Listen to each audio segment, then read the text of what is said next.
আয়াত, কলেজের ইন্টার প্রথম বর্ষের সায়েন্সের ছাত্রী। আমরা দুই ভাই বোন। আমার ভাইয়া বড়, সে কানাডা পড়াশোনা করে। আব্বু ব্যবসা করেন, আম্মু গৃহিণী। আজ কলেজের প্রথম দিন। আম্মুর সাথে নাস্তা করে কলেজের জন্য বের হই। আব্বু ব্যবসার এক কাজে সিলেট গেছে, কালকে আসবে। তোর এতক্ষণে আসার সময় হলো? আজ কলেজে না যাচ্ছিস? আরে আয়াত, তোর দেরি কেন হলো? না আসলেই পারতি। দোস্ত সরি, প্লিজ রাগ করিস না। আরে নাস্তা করতে দেরি হয়ে গেছে। তোরা তো জানিস আম্মু না খেয়ে যেতে দেয় না। তোরা না আমার বেস্ট ফ্রেন্ড, প্লিজ রাগ করিস না, প্লিজ প্লিজ প্লিজ। হয়েছে, ফার্ম কম দে, এখন চল, দেরি হয়ে যাইতেছে। চল। আয়াত, তোকে খুব সুন্দর লাগছে। পুরাই পরি লাগছে। ধন্যবাদ। কথা বলতে বলতে কলেজে আসলাম। আমরা চারজন যেখানে থাকবো সেখানে কথা থাকবে না তা কি করে হয়? আমরা সবাই একই ডিপার্টমেন্টের কলেজে অ্যাডমিশন নেই। আমরা স্কুল লাইফ থেকে একসাথে আছি। কলেজটা খুব সুন্দর। এখন চল ক্লাসে যাই। ধুর, ক্লাসে পরে যাই, আগে ক্যাম্পাসটা ঘুরে দেখি, তারপর ক্লাসে যাব। হ্যাঁ, ক্লাসে পরে যাব। চল ওইদিকে যাই। কলেজটা পুরো ঘুরে দেন ক্লাসে যাই। সবাই একসাথে গিয়ে বসি। একটু পরের ক্লাসে স্যার আসে। আমরা সবাই সবার পরিচয় দিই। আমাদের সাথে স্যারদের ভালো সম্পর্ক হয়ে ওঠে। একে একে সব ক্লাস করে সবাই বাসায় আসি। আজকে সবাই অনেক মজা করি। এতক্ষণ তোর আসার সময় হলো? বিকাল 5টা বাজে, এতক্ষণ কোথায় ছিলি? আম্মু সরি, আসলে কলেজ শেষ করে রেস্টুরেন্টে গিয়েছিলাম, খাওয়া দাওয়া করে ঘুরে আসছি। কল করে বলবি তো যে তোর আসতে দেরি হবে? মোবাইলটাও বন্ধ করে রাখছোস, আর তোর বন্ধুরাও কল ধরলো না। কত টেনশনে ছিলাম আমি। আমি আর তোকে নিয়ে পারি না। আমার জীবনটা শেষ করে দিলি তোরা সবাই। হইছে। এই টেপ রেকর্ড আর ঘুমানোর আগে বন্ধ হবে না। এখনো এখানে দাঁড়িয়ে আছিস কেন? রুমে গিয়ে ফ্রেশ হ। যাচ্ছি। এখন কিছু বললে তৃতীয় বিশ্বযুদ্ধ শুরু হবে। কিছু না বলে রুমে চলে আসলাম। এখন যদি কিছু বলি তাহলে বাসায় তৃতীয় বিশ্বযুদ্ধ শুরু হয়ে যাবে। রুমে এসে ফ্রেশ হয়ে আমার গাছগুলোতে পানি দিলাম। তখনই মোবাইলে কল আসলো। রুমে গিয়ে দেখি ভাইয়া কল দিচ্ছে। আসসালামু আলাইকুম। ওয়ালাইকুম আসসালাম। কেমন আছিস? আলহামদুলিল্লাহ ভালো। তুমি ভালো আছো? আলহামদুলিল্লাহ। তুই কি করিস? কলেজ থেকে ফিরে ফ্রেশ হলাম। তুমি কি করো? খাবার খেয়ে আসলাম তো। কি শুনি তোর ব্যাপারে? বাহ, আম্মাজান বাংলাদেশে থেকে কানাডা খবর পাঠাইয়া দিছে। আম্মাজানকে তো এর জন্য পুরস্কার দেয়া দরকার। কি বলো তুমি, মিউজিয়াম থেকে নিয়ে আসবো নাকি? আসতে বল, আম্মু শুনলে তোর সাথে আমাকেও কথা শুনাইবে। বাহ, বাপ বেটা মিলে মেয়েটাকে বান্দর বানাইতো ছোস।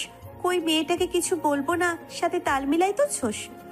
আরে আম্মু রাগ কইর না। আয়াত কি ছোট বাচ্চা, বা কুমিল্লা কি নতুন জায়গা নাকি যে হারিয়ে যাইব? আর এভাবে চিল্লাইয়া বললে কি শুনবো? আমি ওরে বোঝাইয়া বলবো যে ওরা যাতে এমন না করে। আমি তো ইচ্ছে করে করিনি। আচ্ছা, আমি খেয়াল রাখবো যাতে এমন আরো কখনো না হয়। রাখ তোর কথা। আবির, তুই কি বললি? আমি চিল্লাই? বাহ, বাপ মেয়ে বেটা সবার এক কথা। ঠিক আছে, যেদিন চলে যাব সেদিন বুঝবি, বলে দিলাম। আম্মু, তুমি কোথায় যাইবা? তোমাকে ছাড়া তো বাবা থাকতে পারে না। দেখো না, সিলেট গিয়েও তোমার সাথে সারা দিন কথা বলে। আম্মু রাগ কইরো না, আমি তোমাকে তো এটা মিন করতে চাই নাই। ওই বচ্চাত মাইয়া, কি বললি? তোর মুখে কি কিছু আটকাই না? আম্মু, সত্যি কথা বলতে আমার মুখে কখনো কেন আটকায় না। তুমি অনেক লাকি যে আমার বাবার মতো স্বামী পেয়েছো। আমার আম্মুও কম না। তোমাদেরকে বাবা মা হিসেবে পেয়ে আমি আর আয়াত অনেক ভাগ্যবান। আমার সোনার টুকরো ছেলে। ও, আমি তো কারোর কিছু হই না। তুই তো আমার সোনার টুকরো মেয়ে। হ্যাঁ, তুই তো আমাদের সবার রাজকন্যা, কলেজের টুকরো। তো তুমি কবে আসবে ভাইয়া? মিস করি তোমায়। হ্যাঁ আবি, তুই আসবি কবে? কতদিন তোকে দেখি না। মা, আমি তাড়াতাড়ি আসবো। আর ও, এই যে ভিডিও কলে কথা বলতাছি। এইভাবে কি আর ভালো মতো দেখা যায়? তুই তাড়াতাড়ি চলে আয়। আচ্ছা, আল্লাহ হাফেজ, পরে কথা হবে। আল্লাহ হাফেজ। আল্লাহ হাফিজ।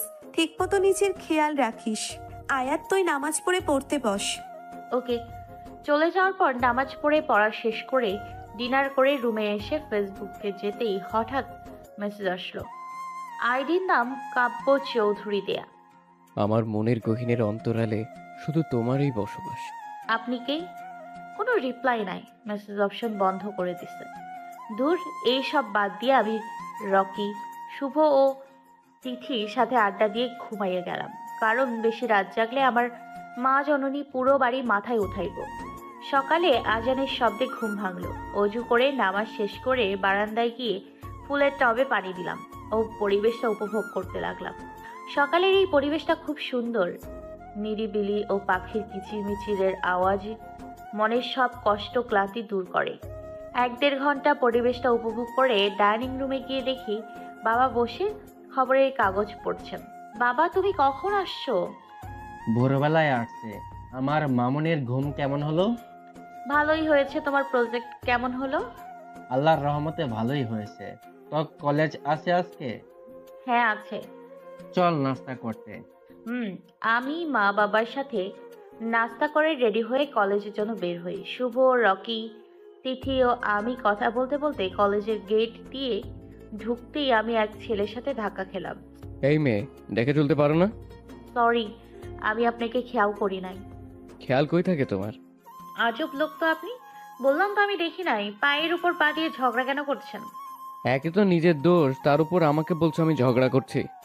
দূর সরেন সামনে থেকে। এই বলে আমি পাশ কাটিয়ে চলে আসি, কারণ আমার এত ঝগড়া করার ইচ্ছে নেই। আমি আসার সময় খেয়াল করেছি ছেলেটা আমার দিকে রাগী দৃষ্টি নিক্ষেপ করেছে।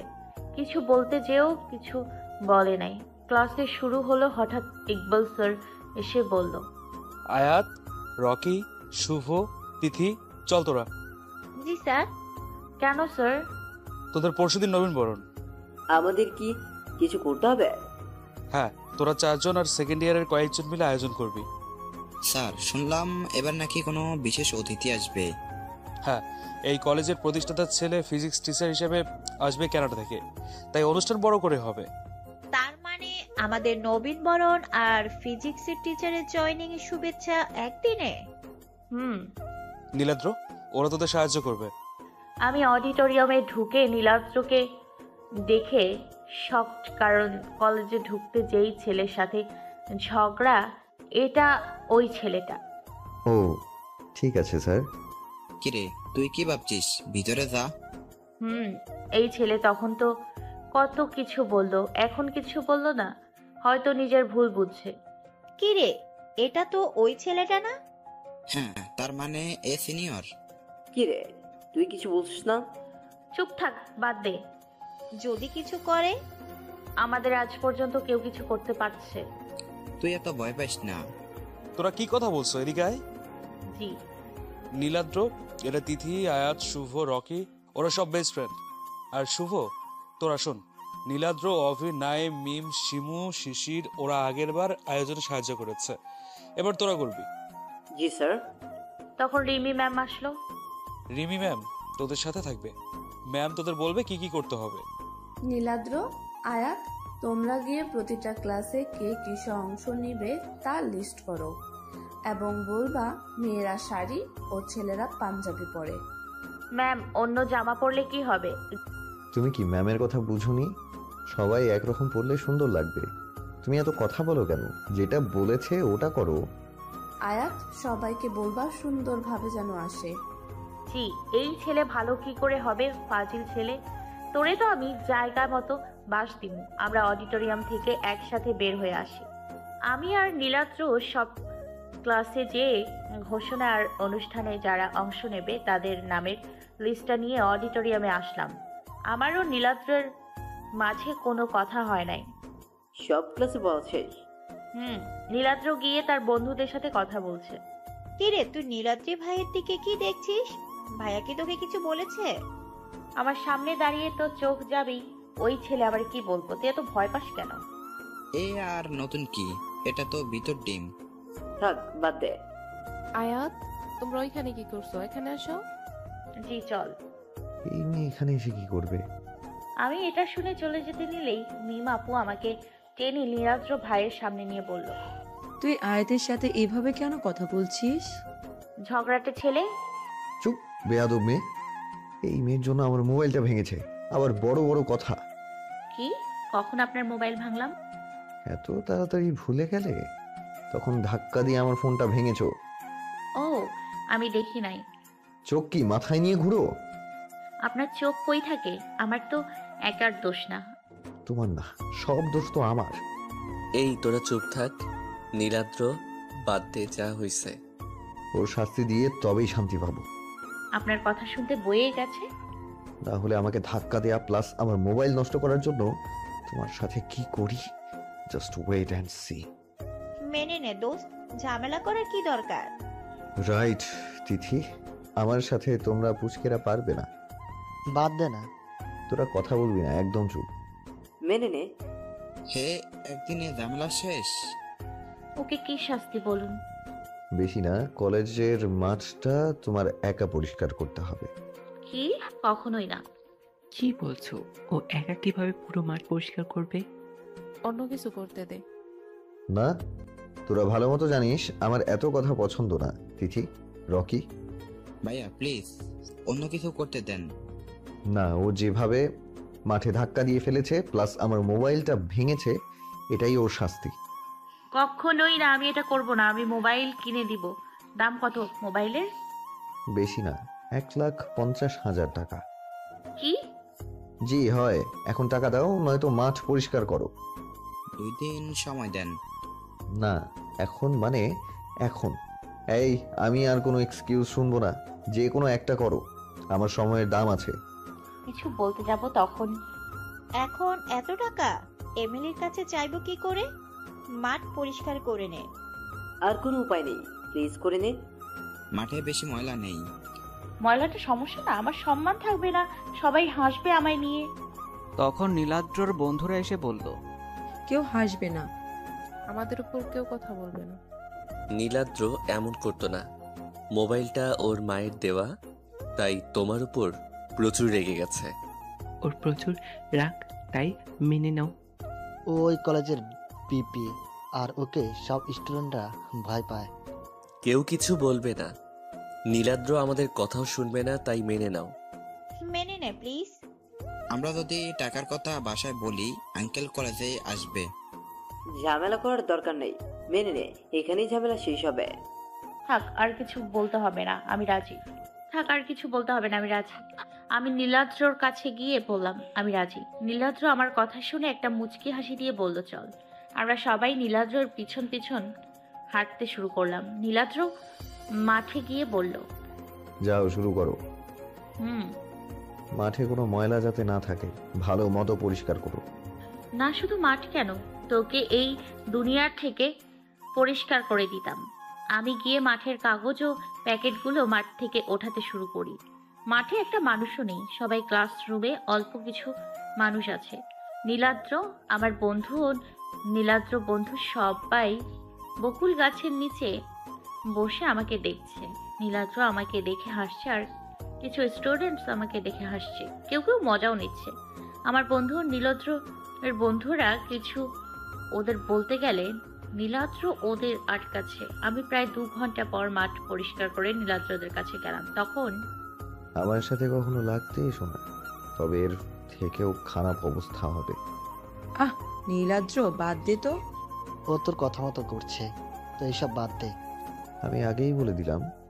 আয়াত, তুই কি আগে ফ্রেশ হয়ে আয়। তুমি আমার সাথে আসো, আমি তোমাকে হেল্প করছি।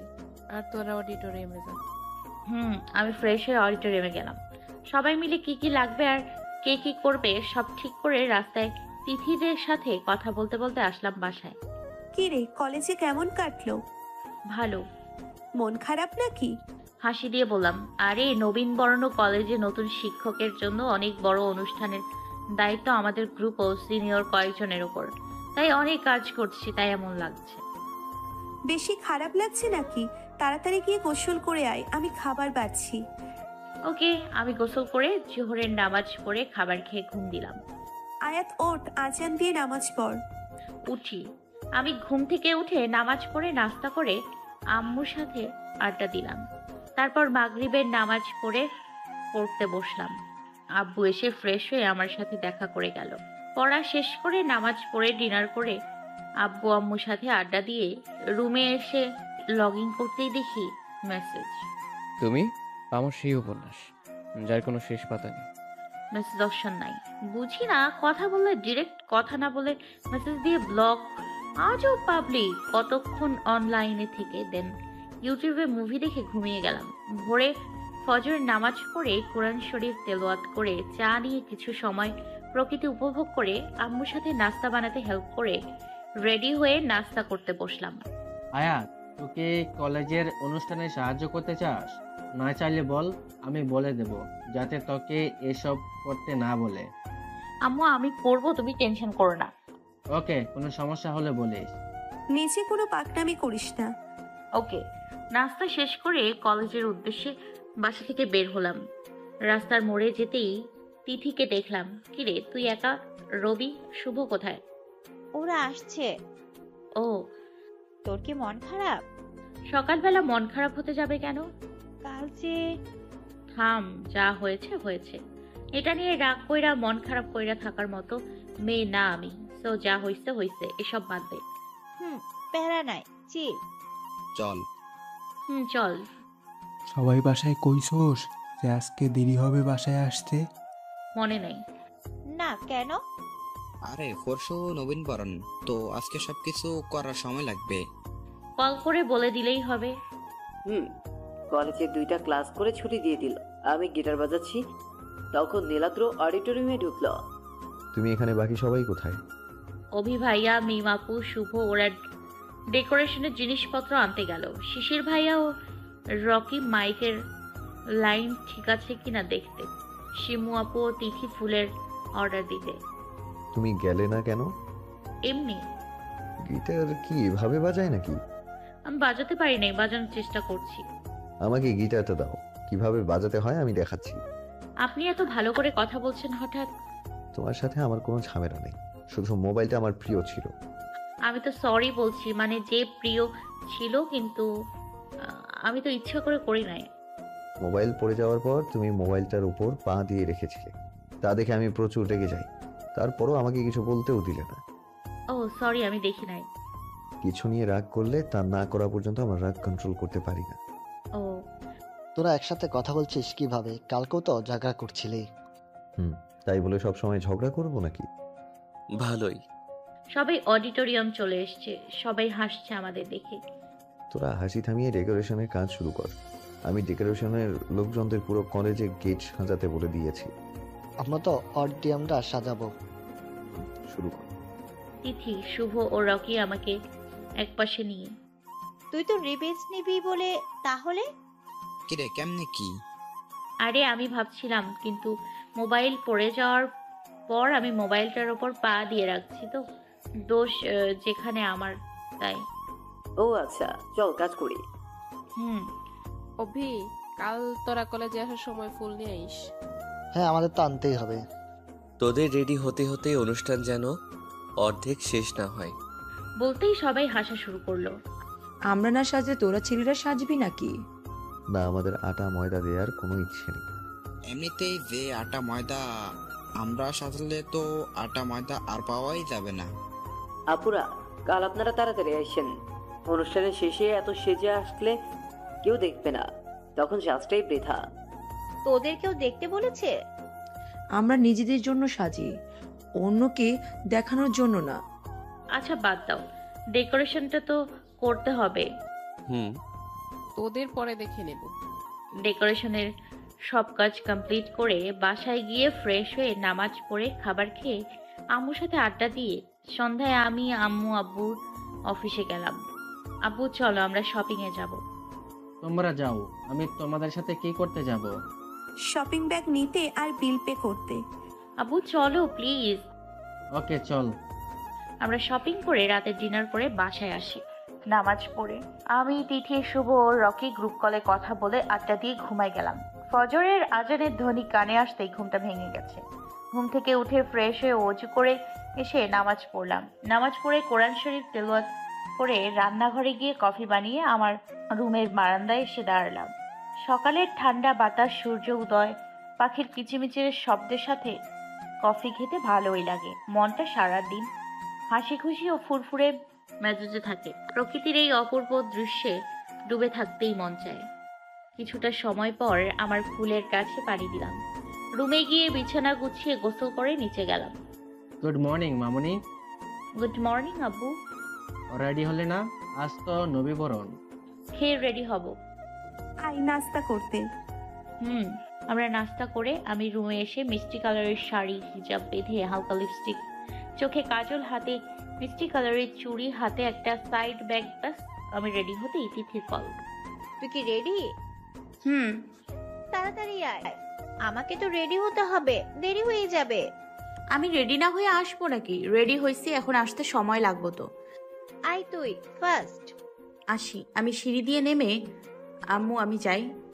সুন্দর লাগছে, এত তাড়াতাড়ি কই যাবি? তিথির বাসায় ওকে শাড়ি পরাবো, তারপর ওর রেডি হলে কলেজ যাব। তাহলে তোর আব্বুর সাথে যা, তোকে তিথির বাসার সামনে নামিয়ে যাবে। ওকে, আব্বু কই? এই তো আমি। ওয়াও, আমার মামুনিটাকে তো অনেক সুন্দর লাগছে, পুরাই পরি লাগছে। দেখতে হবে না আমি কার মেয়ে? কথা না বলে তাড়াতাড়ি যা, তিথি ওয়েট করতেছে। চলো আব্বু। আম্মু আসি। চল আমরা আসি। সাবধানে যাও। ওকে। আমি গিয়ে আব্বুর গাড়িতে উঠে বসলাম। আব্বু আমাকে তিথির বাসার সামনে নামিয়ে দিয়ে আব্বু চলে গেল। আমি তিথির বাসার কলিং বেল বাজালাম। কি রে মা, কেমন আছিস? আন্টিকে জড়িয়ে ধরে বললাম, ভালো আন্টি, তুমি কেমন আছো? আমার মাকে দেখে কি কেউ খারাপ থাকতে পারে? তাই? হ্যাঁ। আমার মাটাকে তো অনেক সুন্দর লাগছে। আজকে তো আমার মাকে দেখে কেউ চোখই ফেরাতে পারবে না। আন্টি তুমি যে কি বলো না। লজ্জায় তো পুরো মুখ লাল হয়ে গেছে। তুমি থামবে মা, আমার রেডিও হতে হবে। আয়াত, তুই তোর আলাপ পরে করিস, চল। বাসার মুখ তো ভালোই চলে, বাইরে গেলে তো কথা বের হয় না। না আয়াত চল। তিথিকে পিঙ্ক কালারের শাড়ি পরিয়ে শুভদের কল দিয়ে আসতে বলি। তিথিও আমার মতো লিপস্টিক, কাজল, পিঙ্ক চুড়ি, সাইড ব্যাগ নিয়ে রেডি। আমরা দুজনেই হালকা সাজি, বেশি মেকআপ করি না। আন্টিকে বাই বলে আমিও তিথি বের হয়ে গেলাম। তখনই মোবাইলে একটা মেসেজ এলো। মেসেজ ওপেন করতেই, আমি তোমার রঙে নিজেকে রাঙাতে চাই, তাই তো আসছি তোমার কাছে নিজেকে রাঙাতে। রাস্তার মোড়ে যেতেই শুভ ও রকিকে দেখলাম। শুভ ও রকি দুজনেই ওই কালো কালারের পাঞ্জাবি পরা, হাতে কালো ঘড়ি, দুজনকেও খুব সুন্দর লাগছে। রাস্তায় আমরা টুকটাক কথা বললাম। আমরা সবাই কলেজে গেলাম। কলেজের মাঠে যেতেই দেখলাম নীলাদ্র ভাইয়া ও তার ফ্রেন্ডরা, তাদের কাছে যেতে লাগলাম। নীলাদ্র সাদা পাঞ্জাবি, হাতে কালো ঘড়ি, চুলগুলো বাতাসের জন্য ওনার মুখে এসে পড়ছে, অনেক সুন্দর লাগছে। উনি এমনিতেই ফর্সা, আবার সাদা পাঞ্জাবিতে অপূর্ব লাগছে। ওরা থেকে চোখ ফিরিয়ে কোনো মেয়েই পারবে না। আয়াত, তোমাকে অনেক সুন্দর লাগছে। সিম্পল সাজ, ওই অপূর্ব সুন্দরী লাগছে। ওরাই মিষ্টি পরে লাগছে, আর তিথিকে তো লাজুকলতা লাগছে। তোমাদের দুজনকে খুব সুন্দর লাগছে। শাড়িও অনেক সুন্দর করে পরেছো। কোথা থেকে পরে আসলা তোমরা? তোমাদের দুজনকেও অনেক সুন্দর লাগছে। আয়াত শাড়ি পয়রা দিছে। আয়াত, তুমি যে এত সুন্দর করে শাড়ি পরতে পারো আগে বলনি তো? আগে জানলে তোমার থেকে শাড়ি পরতাম। আপু সরি, নেক্সট বার থেকে আমি তোমাদের শাড়ি পয়রাই দিব। ওকে। এই মেয়েরা পারেও বটে, এত সাজুগুজু নিয়ে কথা বলতে ভালো লাগে। এই আয়াতের দিকে তাকিয়ে নীলাদ্র কি ভাবছে? ফর্সা ত্বকে মিষ্টি রঙের শাড়িতে অপূর্ব সুন্দরী লাগছে। কাজল কালো আঁখিতে চোখ পড়লে চোখ সরবে না। মন চায় এই নয়নে চেয়ে দেখি। গোলাপি রাঙা ঠোঁটগুলোতে দেখলে অন্য এক নেশা চলে যায়। মনে হয় ঠোঁট চহিয়ে দিই, এ যেন কোনো আসমান থেকে নেমে আসা। ওই নীলাদ্র, কি ভাবিস? এখানে কি শুধু ভাবতে থাকবি নাকি? আজকে অনুষ্ঠান শুরু করবি নাকি ভাবতে থাকবি? ধাক্কা দিয়ে বলল, কি ভাবছিস? ধাক্কা দিচ্ছিস কেন? তুই স্বপ্নে ডুবি থাকবি আর আমরা ধাক্কা দিলে এই সমস্যা। কি ভাবছিলে এতক্ষণ? হ্যাঁ, নীলাদ্র রাগ দেখিয়ে বলল, আমি কি ভাববো? কথা না বলে চল। কিন্তু তুই কি ভাবছিলি? কথা না বলে চল। কি ভাবছিলাম এতক্ষণ ধরে? হঠাৎ কি হলো আমার? সত্যি কি আয়াত নাকি আমি বেশি ভাবছি ওকে নিয়ে? নীলাদ্র ও সবাই গিয়ে ফুলের তোড়া নিয়ে গেটে গিয়ে দাঁড়ায়। আমাদের নতুন টিচার আহনাব মুক্তাদিরকে আয়াত, নীলাদ্র ও তার বন্ধুরা মিলে আহনাবকে অভ্যর্থনা জানায়। আমাদের কলেজে স্যার আপনাকে স্বাগতম। আহনাফ মুক্তাদির স্টেজে গিয়ে তার বক্তব্য প্রদান করে। সে তার পরিচয় দেয়। আমি আনহাফ মুক্তাদির। আমি কলেজের কেমিস্ট্রি টিচার হিসেবে অধ্যয়ন করি। আমি তোমাদের টিচারের সাথে একজন বন্ধু মনে করবে। যখন সে সমস্যা হবে তা আমাকে বন্ধুর মতো শেয়ার করবে। পড়াশোনার পাশাপাশি আমি তোমাদের সমস্যার সমাধান করার চেষ্টা করব। ধন্যবাদ আমার কথা মনোযোগ দিয়ে এতক্ষণ শোনার জন্য।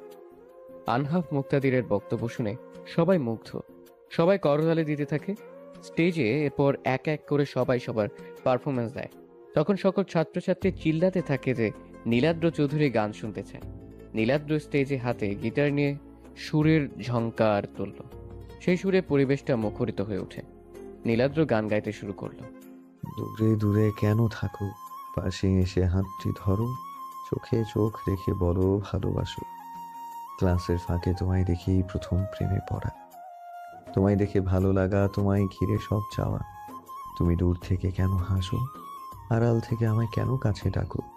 কিছু মেঘ অগোচরে, ঠিক বৃষ্টি নামার পরে শীতল হাওয়া বইছে যেন তোমায় দেখে। আমি যাচ্ছি কোনো ডুবে ঘুরে, কোনো রূপকথারই দেশে, আর আঁকছি তোমার মনের ক্যানভাসে। কোন মায়া কোন সুরে বেঁধেছ আমাকে, ছেড়ে যাবে না কখনো। তোমারই চোখেতে পৃথিবী খুঁজে পাই, হারিয়ে যাই তোমাতে যেন। তোমার চোখের কাজল রেখায় আমাকে খুঁজে পাওয়া, সেই দিন থেকে তোমায় ঘিরে আমার সবটুকু চাওয়া। তুমি দূর থেকে কেন হাসো, আড়াল থেকে আমায় কাছে ডাকো। কিছু মেঘ অগোচরে, ঠিক বৃষ্টি নামার পরে শীতল হাওয়া বইছে যেন তোমায় দেখে। আমি যাচ্ছি কোনো ডুবে ঘুরে, কোনো রূপকথারই দেশে, আর আঁকছি তোমায় মনেরই ক্যানভাসে। নীলাদ্রয়ের গান শুনে সবাই মুগ্ধ। চারপাশে সবাই শীষ বাজাচ্ছে ও করতালি দিতে থাকে। আয়াত মুগ্ধ নয়নে নীলাদ্রর দিকে তাকিয়ে আছে এবং আয়াতের দিকেও নীলাদ্র তাকিয়ে আছে। তারা দুজন দুজনের চোখে ডুবে গেল। নীলাদ্রি ভাইয়া অনেক সুন্দর গান করে, তাই না? কথাটা বলে আয়াতের দিকে তাকাতেই দেখলো আয়াত ও নীলাদ্র একে অপরের দিকে তাকিয়ে আছে। তিথি তাই দুষ্টুমি করে আয়াতের পিছনে গিয়ে কানে জোরে জোরে আয়াত বলল। আয়াত আওয়াজ শুনে থরফরিয়ে উঠল, বলল, কি কি হয়েছে? আয়াতকে পিছন থেকে জড়িয়ে ধরে বলল, রিল্যাক্স, কিছু হয় নাই। আয়াত তিথিকে ছাড়িয়ে হাত ধরে সামনে টেনে নিয়ে বলল, তাহলে চিৎকার করলি কেন বান্দর মাইয়া? তো বান্ধবী, আপনি চোখে চোখে প্রেম করবেন, আমরা ধাক্কা দিলে শুনবেন না, তাহলে চিৎকার করব না তো কি করব? আয়াত চোখ ছোট ছোট করে বলল, কি পাগলের মতো কথা বলছো? আমি আবার কার চোখে তাকিয়ে প্রেম করি? মাথা কি গেছে তোর নাকি? আমার মাথা যায় নাই, তবে কারো মন চুরি হয়েছে, তাই না? বলে আয়াতকে ধাক্কা দিয়ে তিথি মুস্কি মুস্কি হেসে চোখ টিপ মারল। আয়াত কিছুটা রেগে বলল, পাগল তুই, গানটা অনেক সুন্দর লেগেছে, তাই নীলাদ্র ভাইয়ার দিকে। তিথি চোখ পাকিয়ে বলল, আমি তো নীলাদ্রির ভাইয়ার নাম বলি নাই, অন্য কাউকেও তো।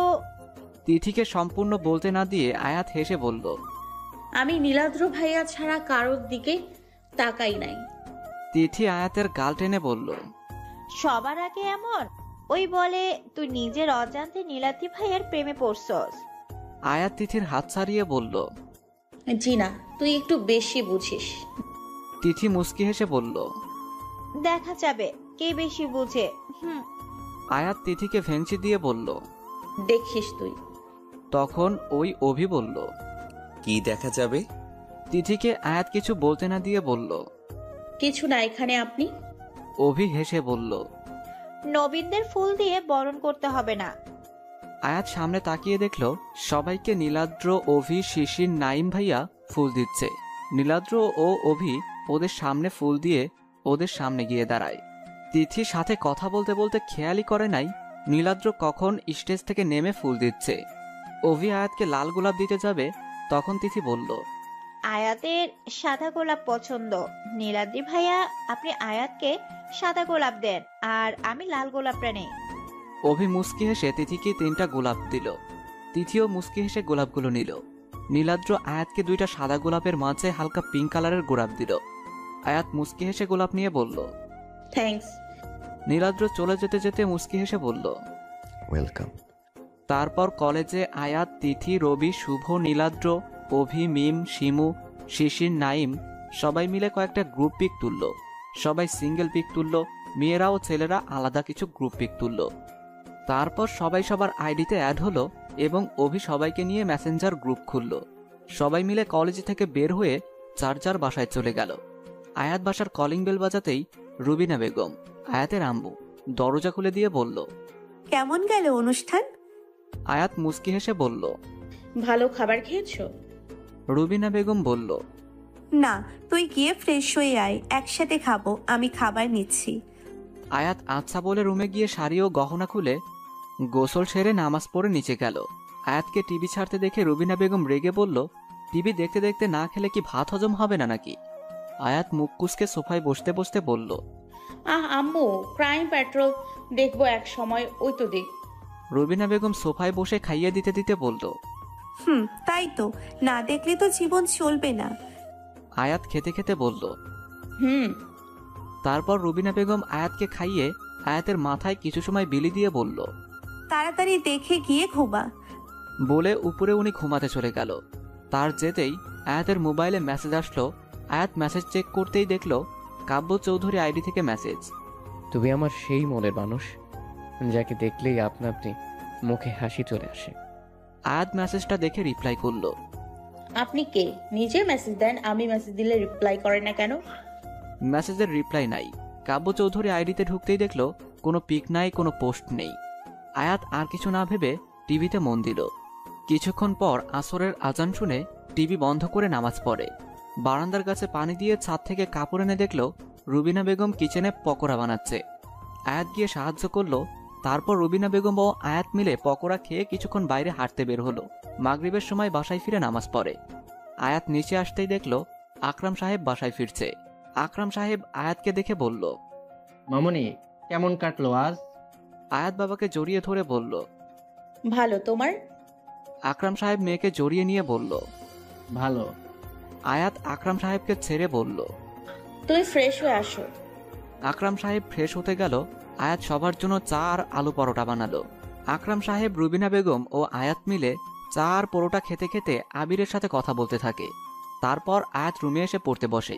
পড়া শেষ করে ডিনার করে অনলাইনে তিথি, শুভ ও রকিদের সাথে আড্ডা দেয়। এরপর অভিদের গ্রুপে মেসেজ করে। এশারের নামাজ পড়ে বারান্দায় গিয়ে রাতের শহর উপভোগ করে ঘুমাতে চলে যায়। ফজরের আজান শুনে আয়াতের ঘুম ভেঙে গেল। ঘুম থেকে উঠে ফ্রেশ হয়ে নামাজ পড়ে কোরআন শরীফ তেলাওয়াত করে। কফি বানিয়ে বারান্দায় সকালের মনোরম পরিবেশ উপভোগ করতে করতে নীলাদ্রর কথা ভাবতে থাকে। আয়াত হঠাৎ আইডিতে ঢুকে নীলাদ্র-এর পোস্ট দেখতে থাকে। তখনই আয়াত নিজে নিজে বলে ওঠে, নীলাদ্র এর কথা আমি কেন ভাবছি? তবে কি আমি নীলাদ্রকে ভালোবাসি? না, এটা হতে পারে না। নীলাদ্রকে আমি কেন ভালোবাসবো? না, অসম্ভব। কালকে তিথি ওই সব বলছে, তাই আমি এসব ভাবছি। আয়াত নিজেকে বুঝ দিয়ে পড়তে বসে। কিছুক্ষণ পরে নিচে নাস্তা করতে বসে। গুড মর্নিং মামুনি, কেমন আছো? Good morning. আজকে আমরা তোর নানু বাড়িতে যাব, তাড়াতাড়ি আসিস। ওকে। আয়াত নাস্তা শেষ করে রুমে এসে ব্যাগ গুছিয়ে কলেজ ড্রেস পরে রেডি হয়ে কলেজের জন্য বাসা থেকে বের হয়। রাস্তায় তিথি, শুভ, রকি সবাই একসাথে কলেজে যেতে থাকে। হঠাৎ আয়াত বলল, শোন, ওই যে বলছি যে কাব্য চৌধুরী আইডিতে থেকে মেসেজ আসে, কালকে দুপুরে আসতে বলতে মনে নাই। তিথি ও শুভ একসাথে বলে ওঠে, কি মেসেজ দিছে? আয়াত মোবাইলে মেসেজটা দেখিয়ে বলল, এই মেসেজটা আসছে। তিথি নীলাদ্রকে মিন করে বলল, আমি তো ভাবছি তুই শুধু, বাট সেও যে তোকে এত পছন্দ করে ভাবতে পারি নাই। শুভ ও রকি তিথি ও আয়াতের দিকে কিছুক্ষণ তাকিয়ে থেকে ভ্রু কুঁচকে তারা একসাথে জিজ্ঞেস করলো, সেটা আবার কে? শুভ কিছুটা অবাক হয়ে আবার বলল, আয়াত আবার কাকে পছন্দ করে? কিরে আয়াত, তুই কিছু বললি কেন আমাদের দুজনকে? আয়াত বিরক্ত নিয়ে বলল, তিথি ফাইজলামি করবি না। আরে কারোরে আমি। তিথি আয়াতকে সম্পূর্ণ কথা বলতে না দিয়ে তিথি বলল, আয়াত নীলাদ্র ভাইকে পছন্দ করে, আমি শিওর নীলাদ্র ভাই ওকে মেসেজ দেয়। শুভ ও রকি হাঁটা থামিয়ে অবাক হয়ে আয়াতের দিকে তাকালো।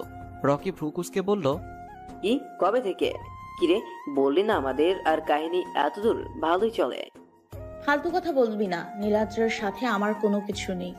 আর নীলাদ্র মেসেজ দিলে তো নিজের আইডি দিয়ে দিতে পারে। নীলাদ্রের নাম তো কাব্য চৌধুরী না, আর ওই আইডি থেকে মেসেজ তো নীলাদ্রের সাথে দেখা হওয়ার আগে থেকেই। তিথি পাঞ্চ মেরে বলল, নীলাদ্রির ফেক আইডি তো হতে পারে, আর নীলাদ্রির সব প্ল্যান করতেও পারে।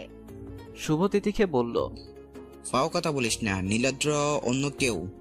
রকি তিথির সাথে তাল মিলিয়ে বলল, না হতেও পারে, মেসেজ দেখে তো মনে হয় নীলাদ্র আয়াতকে আগে থেকেই পছন্দ করে, তাই এইসব ধাক্কা ঝগড়া সবকিছু ইচ্ছে করে করেছে। কলেজে আসার পর থেকে তো মেসেজ দেওয়া শুরু হয়েছে। আয়াত তিথিকে কিল দিয়ে বলল, বেশি কথা বলিস না, জেনে কিছু বলা ঠিক না। আর ক্লাসে আসছস এই বিষয়ে আর কোনো কথা বলবি না, চুপ একদম সবাই। তিথি রাগ অভিমান করে বলল, আমাকে মারলি, রকিকে মারলি না কেন? আয়াত রকিকে ব্যাগ দিয়ে মেরে বলল, নে শান্তি, আর একটা কথাও এই টপিক নিয়ে বলবি না। শুভ তাল মিলিয়ে বলল, চুপ, আর কথা বলবি না, যত সব ফাও কথা বলিস তোরা। ঠিক তখনই আহনাব মুক্তাদির ক্লাসে ঢুকলো। তিনি সবাইকে নিজের পরিচয় দিয়ে এক এক করে সবাইকে পরিচয় দিতে বলল। পরিচয় পর্ব শেষ করে আহনাব পড়ানো শুরু করলো। আহনাব হঠাৎ করে আয়াতের কাছে গিয়ে বলল, তুমি কি বুঝছো? আয়াত হঠাৎ এমন প্রশ্ন শুনে চমকে গেল, নিজেকে সামলিয়ে বলল, জি স্যার বুঝছি। আহনাব মুস্কি হাসি দিয়ে বলল, গুড, তাহলে নিজের ম্যাথটা বোর্ডে করো। আয়াত অবাক হয়ে বলল, স্যার আমি। আহনাব হাসি প্রসারিত করে বলল, কেন, তুমি কি পারবে না নাকি, বুঝো নাই? আয়াত হাসি দিয়ে বলল, না স্যার বুঝছি, পারবো। আহনাব মার্কার আয়াতের দিকে এগিয়ে দিয়ে বলল, তাহলে যাও, ভয় পেও না, আমি আছি, ভুল হলে আমি বকবো না, বুঝিয়ে দিব। আয়াত আহনাফের হাত থেকে মার্কার নিয়ে বোর্ডে গিয়ে ম্যাথ করে দিল। আহনাফ আয়াতের ম্যাথ করা দেখে মুস্কি হেসে আয়াতের পাশে দাঁড়িয়ে বলল, গুড, সবাই আয়াতের জন্য হাততালি দাও আর ম্যাথটা খাতায় ওঠাও। আহনাফ আয়াতের দিকে তাকিয়ে হাসি দিয়ে বলল, তুমি জায়গায় গিয়ে বসো। আয়াত আহনাফকে মার্কার দিয়ে নিজ জায়গায় গিয়ে বসলো। আহনাফ ক্লাস শেষ করে চলে যায়। আয়াত 3টা ক্লাস করে লাঞ্চ টাইমে ক্যান্টিনে যায়। এক টেবিলে আয়াত, তিথি, শুভ, রকি বসে। আয়াত দরজার মুখোমুখি বসে। আয়াত সামনে তাকিয়ে বলে, তোরা কি খাবি? তিথি ও শুভ একসাথে বলে ওঠে, পিৎজা খাবো। আয়াত রকির দিকে তাকিয়ে বলে, তুই কি খাবি? রকি মোবাইল থেকে চোখ সরিয়ে বলে ওঠে, বার্গার খাবো। আয়াত সবার উদ্দেশ্যে বলে ওঠে, তাহলে একটা পিৎজা ও সবার জন্য একটা বার্গার নিন। ওরা সবাই হ্যাঁ বলে দেয়। শুভ উঠে 4টা বার্গার, একটা পিৎজা ও কোক নিয়ে আসে। ওরা পিৎজা খেয়ে বার্গার হাতে নেয়। আয়াত এক বাইট বার্গার মুখে নিয়ে সামনে দেখেই বিষম খেয়ে ওঠে। শুভ আয়াতকে পানির গ্লাস এগিয়ে দিয়ে বলে, তুই কি দেখতে খেতে পারস না? কিন্তু আয়াতের কানে শুভর কথা যায় না। আয়াত এখনো সামনের দিকে তাকিয়ে আছে। তিথি কিছু একটা মনে করে আয়াতের চোখ অনুসরণ করে সামনে নীলাদ্রকে দেখে মুস্কি হেসে বলে, কিরে তোরা কিছু পোড়া গন্ধ পাচ্ছিস? বলেই অট্ট হাসিতে মেতে ওঠে। আয়াত তিথির দিকে কটমট চোখে তাকিয়ে শুভর হাত থেকে গ্লাসটি নিয়ে ঠক ঠক করে পানি খেয়ে ফেলে। লাস্টে জোরে টেবিলের মধ্যে রাখে। রকি ও শুভ তিথির কথা বুঝতে পেরে বলে ওঠে, ও এই ব্যাপার, তাই তো। আয়াত শুভ রকের দিকে তাকাতেই তারা দুজন চুপ হয়ে যায়। শুভ পরিস্থিতি সামলাতে বলে ওঠে, তিথি তুই চুপ থাক। আয়াতের উদ্দেশ্যে রকি বলে ওঠে, আর ইউ ওকে? আয়াত সামনের দিকে তাকিয়ে বলে, ঠিক আছে। আয়াত, নীলাদ্র ও তার বন্ধুরা ক্যান্টিনে ঢোকার সময় নীলাদ্র একটা মেয়েকে ফুল দিয়ে আয়াতের সাথের টেবিলে বসে। মেয়েটি ফুল নিয়ে বাইরে চলে যায়। অভি টেবিলে বসে আয়াতের দিকে তাকিয়ে বলে, কেমন আছো তোমরা? আয়াত বাদে শুভ, রকি, তিথি ভালো আছে বলে। তিথি বলে, আপনারা কেমন আছেন? নীলাদ্ররা সবাই বলে ওঠে ভালো। মিম আয়াতের দিকে তাকিয়ে বলে, আয়াত তুমি চুপ কেন? তোমার কি শরীর খারাপ নাকি? তিথি কিছু বলতে যাবে, তার আগেই আয়াত নীলাদ্রর দিকে তাকিয়ে মুস্কি হেসে বলে, না আপু কিছু হয় নাই। শিমু আয়াতের দিকে তাকিয়ে বলে ওঠে, তাহলে এমন করেছিলে কেন? আয়াত খেতে খেতে বলে, এমনি কিছু ভাবছিলাম। বলেই চেয়ার থেকে উঠে বলে ওঠে, আমাকে বাসায় যেতে হবে, আজকে নানুর বাসায় ফাংশন আছে।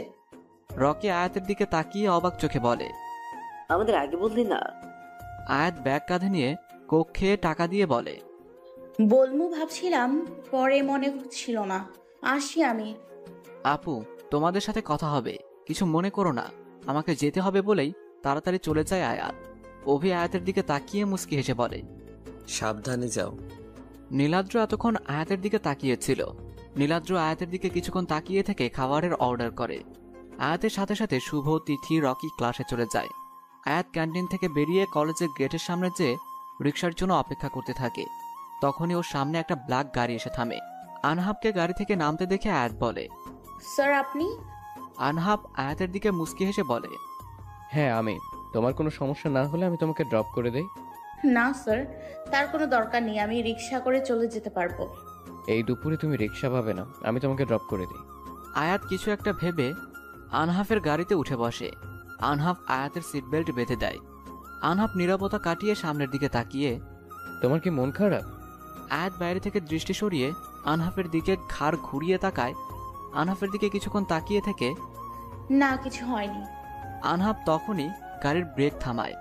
আয়াত অবাক চোখে আনহাফের দিকে তাকায়। আনহাফ আয়াতকে অবাক করে। আইসক্রিম খাবে আয়াত? আয়াতকে আনহাফ কোনো কিছু বলার সুযোগ না দিয়ে গাড়ি থেকে নেমে একটা আইসক্রিম নিয়ে এসে আয়াতের হাতে ধরিয়ে দিয়ে আবারও গাড়ি চালাতে থাকে।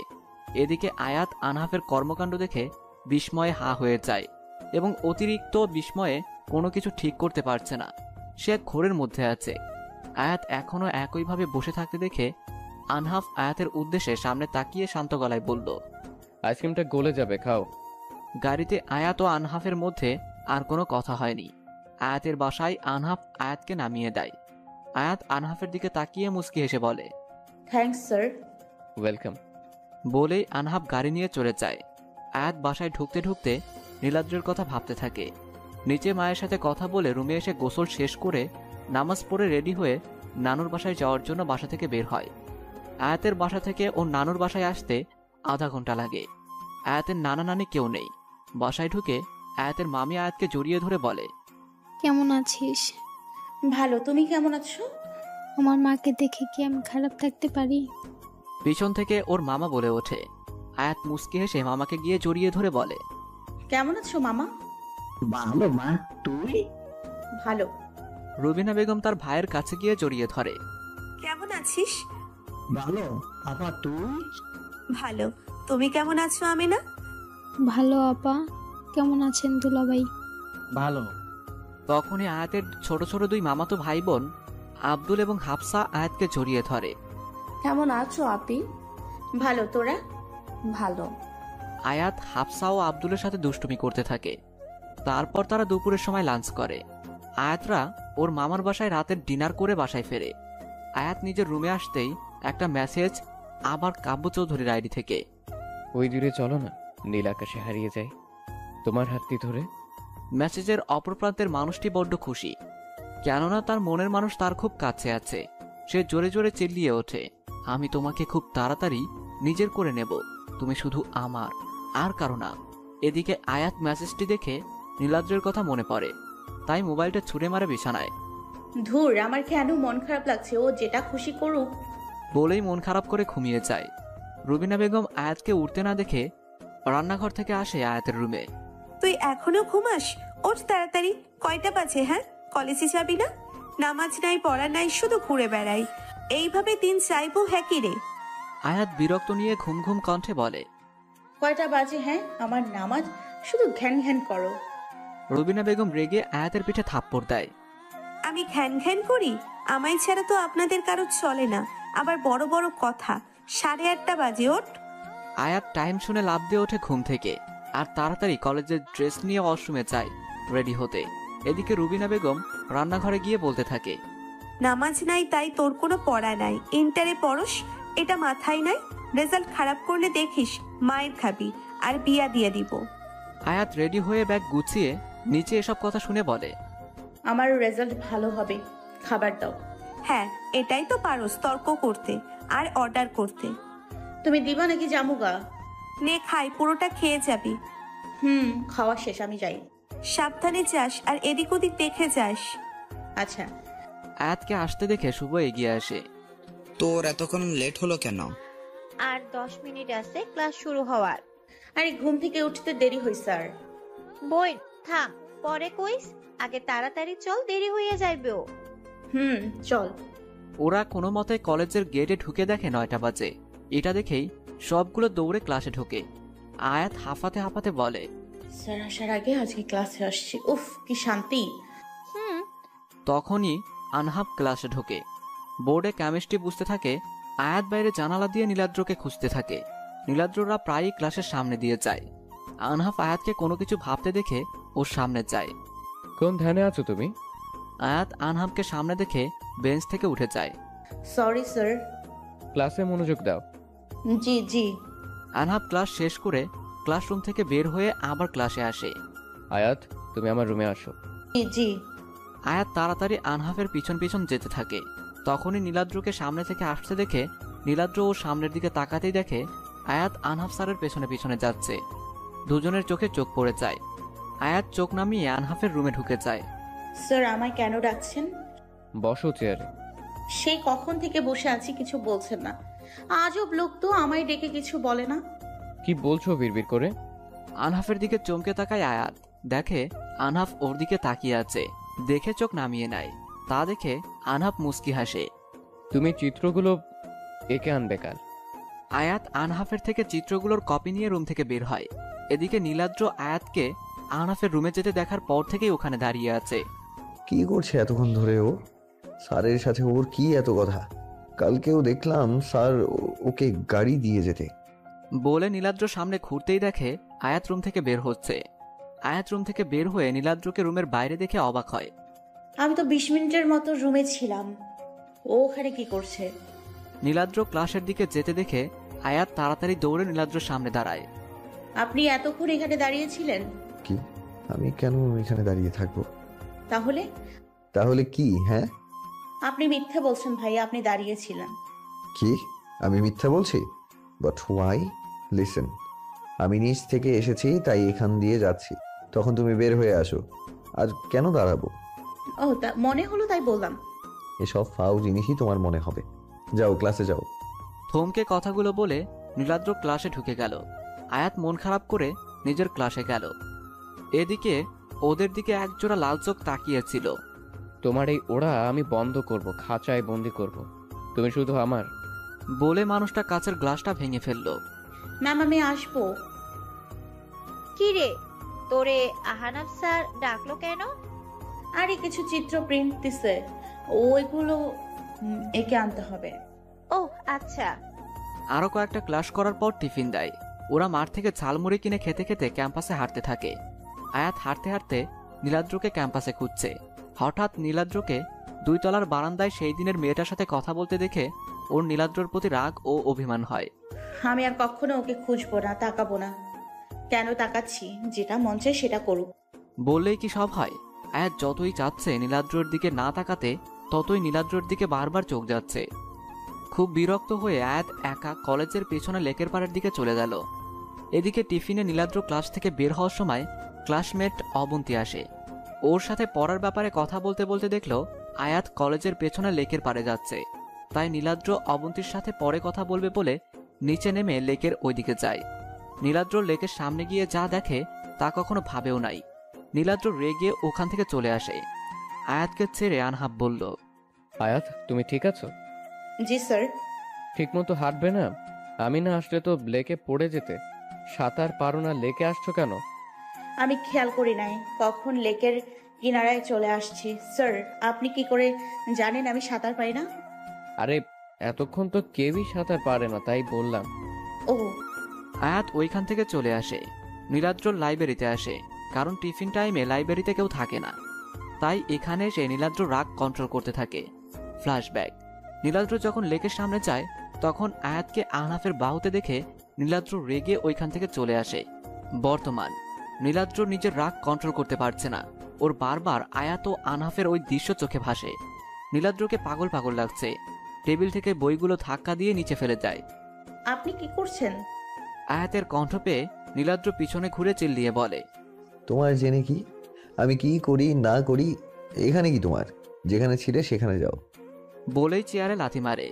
লাইব্রেরিতে মানুষ পড়তে আসে, আমি কেন যাব? হ্যাঁ, আর আপনি এভাবে চিল্লাচ্ছেন কেন? ভালোভাবে কথা বলুন। আয়াতের কথা শুনে নীলাদ্রের আরো বেশি রাগ উঠে যায়। নীলাদ্র খুব কষ্টে নিজের রাগ কন্ট্রোল করে। মুখে মুখে তর্ক না করে এখান থেকে যাও, বের হও, গেট আউট। নেভার। আমি কেন যাব? আপনার সমস্যা হলে আপনিই যান। আয়াত, আমি খুব কষ্টে রাগ কন্ট্রোল করে আছি। আমি চাচ্ছি না তোমার সাথে রাগ দেখাতে, সো তুমি আমাকে না রাগিয়ে এখান থেকে যাও। আমি কখন আপনাকে রাগালাম? আপনি যার উপর রাগ করছেন তাকে বলেন, আমাকে কেন রাগ দেখাচ্ছেন? আমার বই লাগবে, আনহাফ স্যার নিতে বলছে, সো সরুন। বলেই আয়াত নীলাদ্রের সামনে বুক সেলফের দিকে পা বাড়ায়। নীলাদ্রের আয়াতের মুখে আহনাফ নাম শুনে মেজাজ বিগড়ে যায়। নীলাদ্র আয়াতের হাত চেপে ধরে নিজের কাছে এনে বলে, এটা কলেজ, ভুলো না। এখানে এসব করলে কলেজ থেকে টিসি দিয়ে দেবে। আমি করছি, হ্যাঁ। আর আপনি আমার হাত ধরেছেন কেন? ছাড়ুন আমার হাত। নীলাদ্র কিছু না বলে হাত ছেড়ে আয়াতকে ধাক্কা দিয়ে চলে যায়। আয়াত নিচে পড়ে যায়। আহ, কি সমস্যা এর? তোকে আমি দেখে নিব, আমার উপর রাগ দেখানো। আয়াত নিচ থেকে উঠে কিছু বই নিয়ে ক্লাসে যায়। ক্লাস শেষ করে কলেজ থেকে বের হওয়ার সময় নীলাদ্রকে সামনে দেখে আয়াত নীলাদ্রকে ইগনোর করে রিক্সা নিয়ে চলে যায়। আয়াতের এই ইগনোরের আগুনে ঘি ঢালার মতো হলো। নীলাদ্র আরো রেগে যায়। নীলাদ্র আয়াতকে এখন সামনে পেলে একে সামনে পেলে থাপ্পড় মেরে ঘাড়ামি ঠিক করে দিতাম বলে বাইক নিয়ে নীলাদ্র বাসায় যায়। বাসায় গিয়ে ফ্রেশ হয়। নীলাদ্রের বাবা নীল চৌধুরী একজন বিখ্যাত লয়ার এবং নীলা সরকার নীলাদ্রের মা ডক্টর। নীলাদ্রের বড় ভাই নিলয় আছে।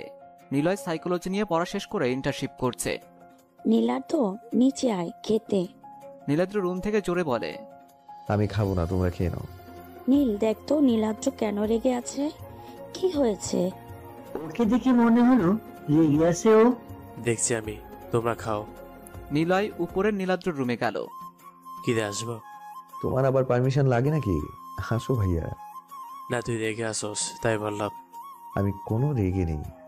আমাকে মিথ্যে বলছিস যে কিরা সাইকোলজি নিয়ে পড়ে? আরে তেমন কিছু না, চলো খাবার খাবো। চল। তারপর দুই ভাই মা বাবার সাথে খাবার খেয়ে নীলাদ্র ঘুমাতে চলে যায়। আয়াত বাসায় ফিরে খাবার খেয়ে ওরা সব ফ্রেন্ডরা মিলে মুভি দেখতে যায়। মুভি দেখে আড্ডা দিয়ে বাসায় সন্ধ্যায় নাস্তা করে রুবিনা বেগমের সাথে কিছুক্ষণ কথা বলে রুমে পড়তে বসে। তখনই ওই আননোন নাম্বার থেকে কল। প্রথমে না ধরলে বারবার কল দেওয়ার পর আয়াত রিসিভ করে। আসসালামু আলাইকুম জিকে। আমি আনহাফ। স্যার, আপনি আমার নাম্বার পেলেন কি করে? কলেজ ফাইল থেকে। ও স্যার, কোনো কাজ ছিল নাকি? তুমি কি চিত্রগুলো এঁকেছো? না, আঁকবো। ও ওকে, কাল নিয়ে এসো। ওকে, আসসালামু আলাইকুম বলে আয়াত কল রেখে দিয়ে চিত্র আঁকতে থাকে। তখনই আবার কাব্য চৌধুরী আইডি থেকে মেসেজ। আমি তোর চোখের দিকে তাকিয়ে তোকে বলতে চাই কতটা ভালোবাসি। তোকে অন্য কারোর সাথে দেখলে আমার নিঃশ্বাস বন্ধ হয়ে আসে। আয়াত মেসেজটা দেখে কিছুক্ষণের জন্য স্তব্ধ হয়ে বসে থাকে। কে রে, তুই পড়া বাদ দিয়া বসে আছিস কেন? হ্যাঁ, কে ও আম্মু? তুমি কখন আসছো? তুই যখন ধ্যানে মগ্ন ছিলিস তখন তা কি নিয়ে তোর ধ্যান? কি বলো তুমি? হ্যাঁ, কেন আসছো? শোন, এইসব ধ্যান বাদ দিয়া মনোযোগ দিয়ে পড় আর খাবার খাবি। আয়াত ও রুবিনা বেগমের সাথে নিচে যায়। এ মামুনি, তোর কি মন খারাপ? না বাবা। আয়াত খেয়ে রুমে গিয়ে চিত্রগুলো সব কমপ্লিট করে শুভকে কল দিল। শুভ, তোর কাছে কি জল রং আছে? না, কেন? ওই চিত্রগুলো রং করতে হবে। তুই কই আসোস? এত আওয়াজ কেন? বাজারে আমি তোর সাথে পরে কথা বলবো। তুই বাজারে কেন এখন বল? নীলাদ্র ভাইকে খুঁজছি। কি, কেন? আসলে অভি ভাইয়া কাল সকাল 9টায় কল দিয়েছিল। ফ্ল্যাশব্যাক। হ্যাঁ অভি ভাইয়া বলুন। তুমি এখন কই আছো? আমি তো বাসায়। কেন ভাইয়া? তুমি আর শুভ আসতে পারবা এখন? একটু হেল্প করো। আসতে পারবো। আমরা? কি হয়েছে? নীলাদ্রকে পাওয়া যাচ্ছে না। মানে? বর্তমান। আসলে নীলাদ্রকে কলেজে থেকে রেখেছিল, কেন জানি না। আমরা জিজ্ঞেস করেছি বলে নাই, পরে বাসায় গিয়েও রেগেছিল। পরে খাবার খেয়ে রুমে ঘুমায়, বিকেলে বের হয়। বাসায় বলেছে আমাদের সাথে আড্ডা দিবে, কিন্তু ও আসে নাই। আমরাও কল দিছি, বন্ধ মোবাইল। নীলা ভাই আমার একটু আগে কল দিয়ে বলেছে নীলাদ্র ভাই কই, বাসায় আসতে বলো। ও, হয়তো কোনো কাজে আছে, আসবে তাড়াতাড়ি। না, ও 4টায় বের হয়েছে, এখন 9টা, এর উপরে বাজে 5 ঘন্টা, ওর কোনো খবর নাই। কোনো কাজ থাকলে বলতো, আর মোবাইলও বন্ধ, কিছু তো হইতেছে। তোমরা আসো, আমরা খুঁজি। আঙ্কেল পুলিশে কমপ্লেন করেছে, আমরাও খুঁজবো। আচ্ছা আসছি। এখন 11টা বাজে, এখনো পাস নাই? না। কি বলস? কই আছিস? আমি আসতেছি। তুই আইসা কি করবি? দেখিস কি করি। আমি আর তিথি আসছি। আয়াত কল রেখে ওর মা বাবার রুমে যায়। বাবা আসবো? এই তুই বোরকা পরে কেন? আব্বু আমি একটু বাইরে যাব। কেন? আসলে আম্মু একজনকে খুঁজে পাওয়া যাচ্ছে না, আমি আসাদ আঙ্কেলের মাধ্যমে সাহায্য করব। তাহলে কল করে তোর আব্বু বলে দিবে তুই যাবি কেন, আর কাকে খুঁজে পাওয়া যাচ্ছে না? আম্মু আমাদের সিনিয়র ভাই আর শুভ ও রকি আছে, তিথিও যাবে, প্লিজ যাই। কি তুই কোনো ছেলেকে খুঁজতে যাবি? না, ঘরে বস। আম্মু প্লিজ। আব্বু করে লাভ নাই, তোর মা যেটা বলছে সেটাই। আব্বু কিছু বলো। যা, তুই আর সাবধানে যা। তুমি ওকে যেতে দিচ্ছ এত রাতে? চুপ করো, ও যাক, শুভকে বল আসতে। ও আসছে। আয়াত চলে যায়। তুমি কেন যেতে বললে? যদি ওর কিছু হয়?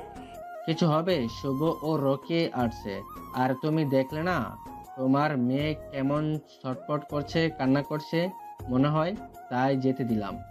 কিন্তু তারপরও কিছু হলে? কিছু হবে না, আসাদকে আমি কল দিচ্ছি ওদের সাথে থাকতে। আয়াত গাড়ি নিয়ে তিথির বাসায় গিয়ে শুনতে পায়, মা যেতে দাও। না, আয়াত আসুক। আমি আসছি আন্টি। আয় মা। না আন্টি, যেতে হবে, আমরা আসছি। সাবধানে যা। আয়াত ও তিথি গাড়ি নিয়ে শুভদের ওখানে যায়। এখানে শুভ, রকি, অভি ভাই, নাইম ভাই, শিশির ভাই, মিম আপু, শিমু আপু, আরো কয়েকটা ছেলে আছে। তোমরা কেন আসছো? আপু, এই বিপদে আমরা আসবো না। তারপর তোমার মা বাবা আসতে দিছে? জি দিছে। তুমি এসে কি করবে? তোমরা বাসায় যাও। আমি কেন যাবো? আর আপনি কে? নিলয় ভাই, নীলাদ্র এর বড় ভাই। ও ভাইয়া, আমরা আপনাদের বাসায় যাব। কি বলো আয়াত তুমি? ওখানেই পাবেন নীলাদ্রর খোঁজ। তুমি কি জানো? আপনারা আসেন বলছি। আয়াত এই বলে গাড়ি নিয়ে যেতে থাকে। ওরা সবাই নীলাদ্রর বাসায় যায়। কি রে নীলাদ্র কই? আমার ছেলে কই? ও আসছে? মা, আমরা নিলয়কে বলতে না দিয়ে আয়াত বলল, আন্টি, নীলাদ্র ভাইকে পাই নাই, কিন্তু আমরা খুঁজে বের করব। আপনি শান্ত হন। আর ওনার রুমটা কোথায় বলেন? নিলয়, এই মেয়ে কে? আর তোরা এখানে কেন? যা, আমার ছেলেকে খুঁজে আন। মা দাঁড়াও, আয়াত কি করে দেখি। ও নীলাদ্র এর জুনিয়র আয়াত, ওপরে নীলাদ্র রুম। ও আচ্ছা। এই মেয়ে, কই যাও? তুই এই মেয়ের কথা শুনস? আমার ছেলেকে না খুঁজে? ওপর চলো সবাই, দেখি কি করে। আয়াত রুমে গিয়ে টেবিল থেকে ল্যাপটপ নিয়ে নিলয় ভাইকে বলল, এটার পাসওয়ার্ড জানেন? হ্যাঁ দাও। আয়াত, তুই ল্যাপটপ দিয়ে কি করবি? আরে নীলাদ্রের ল্যাপটপ ও মোবাইল কানেক্ট করা, এখান থেকে মোবাইল কত দূরে তা জানতে পারবো। রাইট, আয়াত আমার মনে হয় ওরাই। তুমি কি করে জানো নীলাদ্রের মোবাইল ও ল্যাপটপ কানেক্ট করা? আমার মনে হলো, কারণ বেশিরভাগ মানুষ এই কানেক্ট করে, তাই। নিলয় ভাইয়ার লোকেশন কোথায়? 20 কিলোমিটার দূরে। তাহলে চলুন, মিমাপু ও তিথি আন্টির সাথে থাকেন, আমরা যাই। আপুরা থাকুক, আমি যাই। না, তুই যে ভিতর ডিম, তোর দরকার নাই। আয়াত, তুমিও থাকো, ওরা যাক। আমি যাই, আমাদের বাসার কাছে জায়গাটা, তাই আমি যাব। চলো আয়াত। ওরা লোকেশন পৌঁছে সবাই ছড়িয়ে পড়ে জায়গাটাতে নীলাদ্রকে খুঁজতে থাকে। আয়াত একটা বাড়িতে ঢুকে একটা লোকের পাশে নীলাদ্রের রক্তাক্ত অবস্থায় দেখে। নীলাদ্র! আয়াতের চিৎকার শুনে সবাই চলে আসে, আর লোকটা দৌড়ে চলে যায়। আয়াত নীলাদ্রের পাশে বসে অভি, শিশির, শুভ, রকি ওরা ওই অচেনা লোকের পিছনে দৌড়ায়। ওরা ওই লোকটাকে ধরতে পারে না। নীলাদ্রের জীবন রিস্ক, তাই ওকে বাসায় নিয়ে যায়। পুলিশ জায়গাটা তদন্ত করে। আমার নীলাদ্রের কি এই অবস্থা করলো? ওকে হসপিটালে না নিয়ে এখানে কেন? যদি আবার অ্যাটাক করে? নীলাদ্রকে রুমে নিয়ে যায়। বাসায় ডক্টর এসে ব্যান্ডেজ করে স্যালাইন লাগিয়ে যায়। মা, তোমার জন্য আমার ছেলেকে পেলাম, না হলে কি হতো? আমি তো ওসিলা, আল্লাহ সব করেছে। আচ্ছা, আমরা বাসায় যাই। আচ্ছা, সাবধানে যেও তোমরা। সবাই বের হয়ে আসে। আয়াত, রকি, শুভ ও তিথি একসাথে যায়। আয়াত বাসায় যেতে যেতে নীলাদ্রর কথা ভাবতে থাকে। যখন নীলাদ্রকে রক্তাক্ত অবস্থায় দেখে মনে হয়েছিল যেন শ্বাস বন্ধ হয়ে আসে। আয়াত অনুভূতিহীন হয়ে পড়েছিল। ওর প্রচুর কষ্ট হচ্ছে। আয়াত বাসায় গিয়ে অনেক কান্না করে সারা রাত নামাজ পড়ে নীলাদ্রের জন্য সুস্থতা কামনা করে। সকালে আয়াত মোবাইল ধরে দেখে রাতে কাব্য চৌধুরী আইডি থেকে মেসেজ। আমি তোমাকে মগ্ন হতে পাগল, তুমি অন্যতে মগ্ন হতে ব্যস্ত। আরো একটি মেসেজ। তুমি আমার মানে আমার না হলে অন্য কারণ না, হতেও দিব না আমি অন্য কারণ। আপনি কে? হ্যাঁ, আয়াত মনে মনে ভাবে যে নীলাদ্রের কিছু এই লোক করেনি তো। আয়াত কলেজে যায়। ওখান থেকে নীলাদ্রের বাসায় নীলাদ্রকে দেখতে যাবে। নাস্তা শেষ করে কলেজে চলে আসে। করিডোর দিয়ে যাওয়ার সময় আয়াতকে পেছন থেকে আনহাব ডাকে। আয়াত, কেমন আছো? ভালো স্যার, চিত্রগুলো এঁকেছি। থ্যাঙ্কস। আয়াত ক্লাসে চলে যায়। ক্লাস শেষ করে নীলাদ্রের বাসায় যায়। আন্টি কেমন আছেন? ভালো মা, তোমরা কেমন আছো সবাই? আরে তোমরা আসো। কেমন আছো ভাইয়া? ভালো, চলো নীলাদ্রের রুমে। সবাই নিলয়ের পেছন পেছন নীলাদ্রের রুমে যেতে থাকে। আয়াতের বুক ধুকপুক করছে, যেন এখনই হৃৎপিণ্ড বেরিয়ে আসবে। রুমে গিয়ে নীলাদ্রকে দেখে আয়াতের চোখে পানি চলে আসে। নীলাদ্রের মুখটা শুকিয়ে গেছে। কেমন আছো ভাইয়া? এখন কেমন লাগছে? ভালো। নীলাদ্র আয়াতকে দেখে অবাক হয়, কারণ আয়াতের চোখের নিচে কালো দাগ পড়া মুখটা শুকিয়ে গেছে। সাদা মুখটা কেমন কালো হয়ে গেছে। সারা রাত ঘুমায় নাই বোঝাই যায়। শিশিরের কথায় নীলাদ্রের ধ্যান ভেঙে যায়। তুই ওই জায়গায় কি করে গেলি? আর কে ছিল ওই লোকটা? তুই মুখটা দেখছস? দেখিনি। কেন নিয়ে গিয়েছে বলে নাই? ফ্ল্যাশব্যাক। নীলাদ্র বাসা থেকে বের হওয়ার পর ওর মাথায় পেছন থেকে আঘাত করে। নীলাদ্রের যখন জ্ঞান ফেরে দেখে ও একটা অন্ধকার রুমে। ওকে কেউ মেরে চেয়ারের সাথে হাত পা বাঁধা। আমাকে কেন তুলে এনেছিস? কে তুই? সাহস থাকলে আমার সামনে আয়। তখনই রুমে একটা কোট পরা লোক কালো সানগ্লাস ও মাস্ক পরে নীলাদ্রের সামনে আসে। সাহসের কি দেখছোস তুই? হ্যাঁ, সাহস না থাকলে কি তোকে এখানে নিয়ে আসি? যে পিছে থেকে আঘাত করে তার আবার সাহস? নীলাদ্রকে হকি স্টিক দিয়ে মেরে পা দিয়ে লাথি মারে। নীলাদ্র নিচে পড়ে যায়। তোকে আমার সাহস নিয়ে ভাবতে হবে না। তুই সাহস হয় কি করে আমার জিনিসের নজর দাস? তুই যে বেঁচে আছোস এটাই তো তোর ভাগ্য। বলেই নীলাদ্রকে মারতে থাকে উড়াধুরা। নীলাদ্রের নাক মুখ দিয়ে রক্ত বের হয়ে যায়। লোকটা নীলাদ্রকে মারতে মারতে অজ্ঞান করে ফেলে। নীলাদ্রের মুখে পানি ঢেলে দিতেই নীলাদ্রের জ্ঞান ফেরে। সাহস থাকলে তুই আমার হাত পা খুলে দে। তাই বুঝি? এই কে আছোস? ওর হাত পা খোল। নীলাদ্রের হাত খুলে দিলে নীলাদ্র ওই লোকটাকে ঘুষি মেরে নিচে ফেলে দেয়। লোকটার মুখ দেখতে চায়, তার আগেই নীলাদ্রকে ধাক্কা দিয়ে উঠে নীলাদ্রকে ঘুষি মারে। নীলাদ্র মারতে যাবে তখনই ওই লোকটা নীলাদ্রকে হকি স্টিক দিয়ে মারে। নীলাদ্র জ্ঞান হারিয়ে ফেলে। বর্তমান। আমার এরপর আর কিচ্ছু মনে নেই। তবে কি এটা সিয়ামের কাজ? না, সিয়াম হলে আমি ওকে চিনতাম। এটা অন্য কেউ, এটা অন্য কাহিনী। তুই এত শিওর কিভাবে? ওই লোকের চোখে আমি একরাশ রাগ দেখেছি, যেন আমি তার কলিজা নিয়েছি। বারবার এক কথা বলছিল যে আমার কলিজায় হাত দিলি কি করে। ও, তোর কাউকে সন্দেহ হয়? আছে, শিওর হতে হবে। কে বল, আমরা খোঁজ নেই। না, আমি দেখছি। সে এত কাঁচা খেলোয়াড় না, আমি দেখে নেব। এই বিষয় নিয়ে আর কোনো কথা হবে না। এইসব বাদ দিয়ে লাঞ্চ করতে যাও। না আন্টি, বাসায় যেতে হবে। তোমার জন্য আমি আমার ছেলেকে পাইছি, তাই খেয়ে যেতে হবে ব্যাস। সবাই নিচে গিয়ে লাঞ্চ করে বাসায় চলে আসে। আয়াতের মনে হচ্ছে ওই কাব্য চৌধুরী লোকটা ওই কিছু করেছে। মেসেজগুলো থেকে তো এটাই বোঝা যায়। আয়াত ভাবে কাল কলেজ থেকে ফেরার সময় নীলাদ্রের বাসায় গিয়ে নীলাদ্রকে বলবে এই মেসেজের কথা। যদি এই লোক হয়ে থাকে। সকালে আয়াত কলেজে গিয়ে অবাক।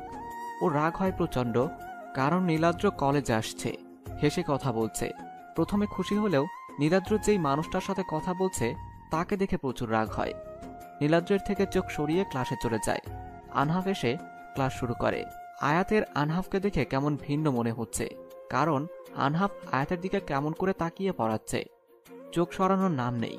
আনহাফের ক্লাস শেষ হওয়ায় আয়াত স্বস্তির নিঃশ্বাস নেয়, কিন্তু আর হলো না। আনহাফ আবার ক্লাসে ঢুকে আয়াতকে তার কেবিনে আসতে বলে। আয়াতের রাগ উঠে যায়, তারপরও স্যার বলে কিছু বলে নাই, চুপচাপ আনহাফের ক্যাবিনে যায়। আয়াত আনহাফকে মনে মনে বকা দিতে দিতে আনহাফের ক্যাবিনে ঢুকলো। স্যার আমাকে কেন ডেকেছেন? বসো, তুমি বলছি। জি। আয়াত চেয়ার টেনে বসলো। আনহাফ চেয়ার থেকে উঠে আয়াতের পাশের চেয়ারে বসে আয়াতের দিকে তাকালো। আয়াত আনহাফের কর্মকাণ্ডে অবাক, এ যেন অন্য আনহাফকে দেখছে। আয়াত বোঝার চেষ্টা করছে আনহাফ কি করতে চাইছে, বাট বুঝতে পারছে না।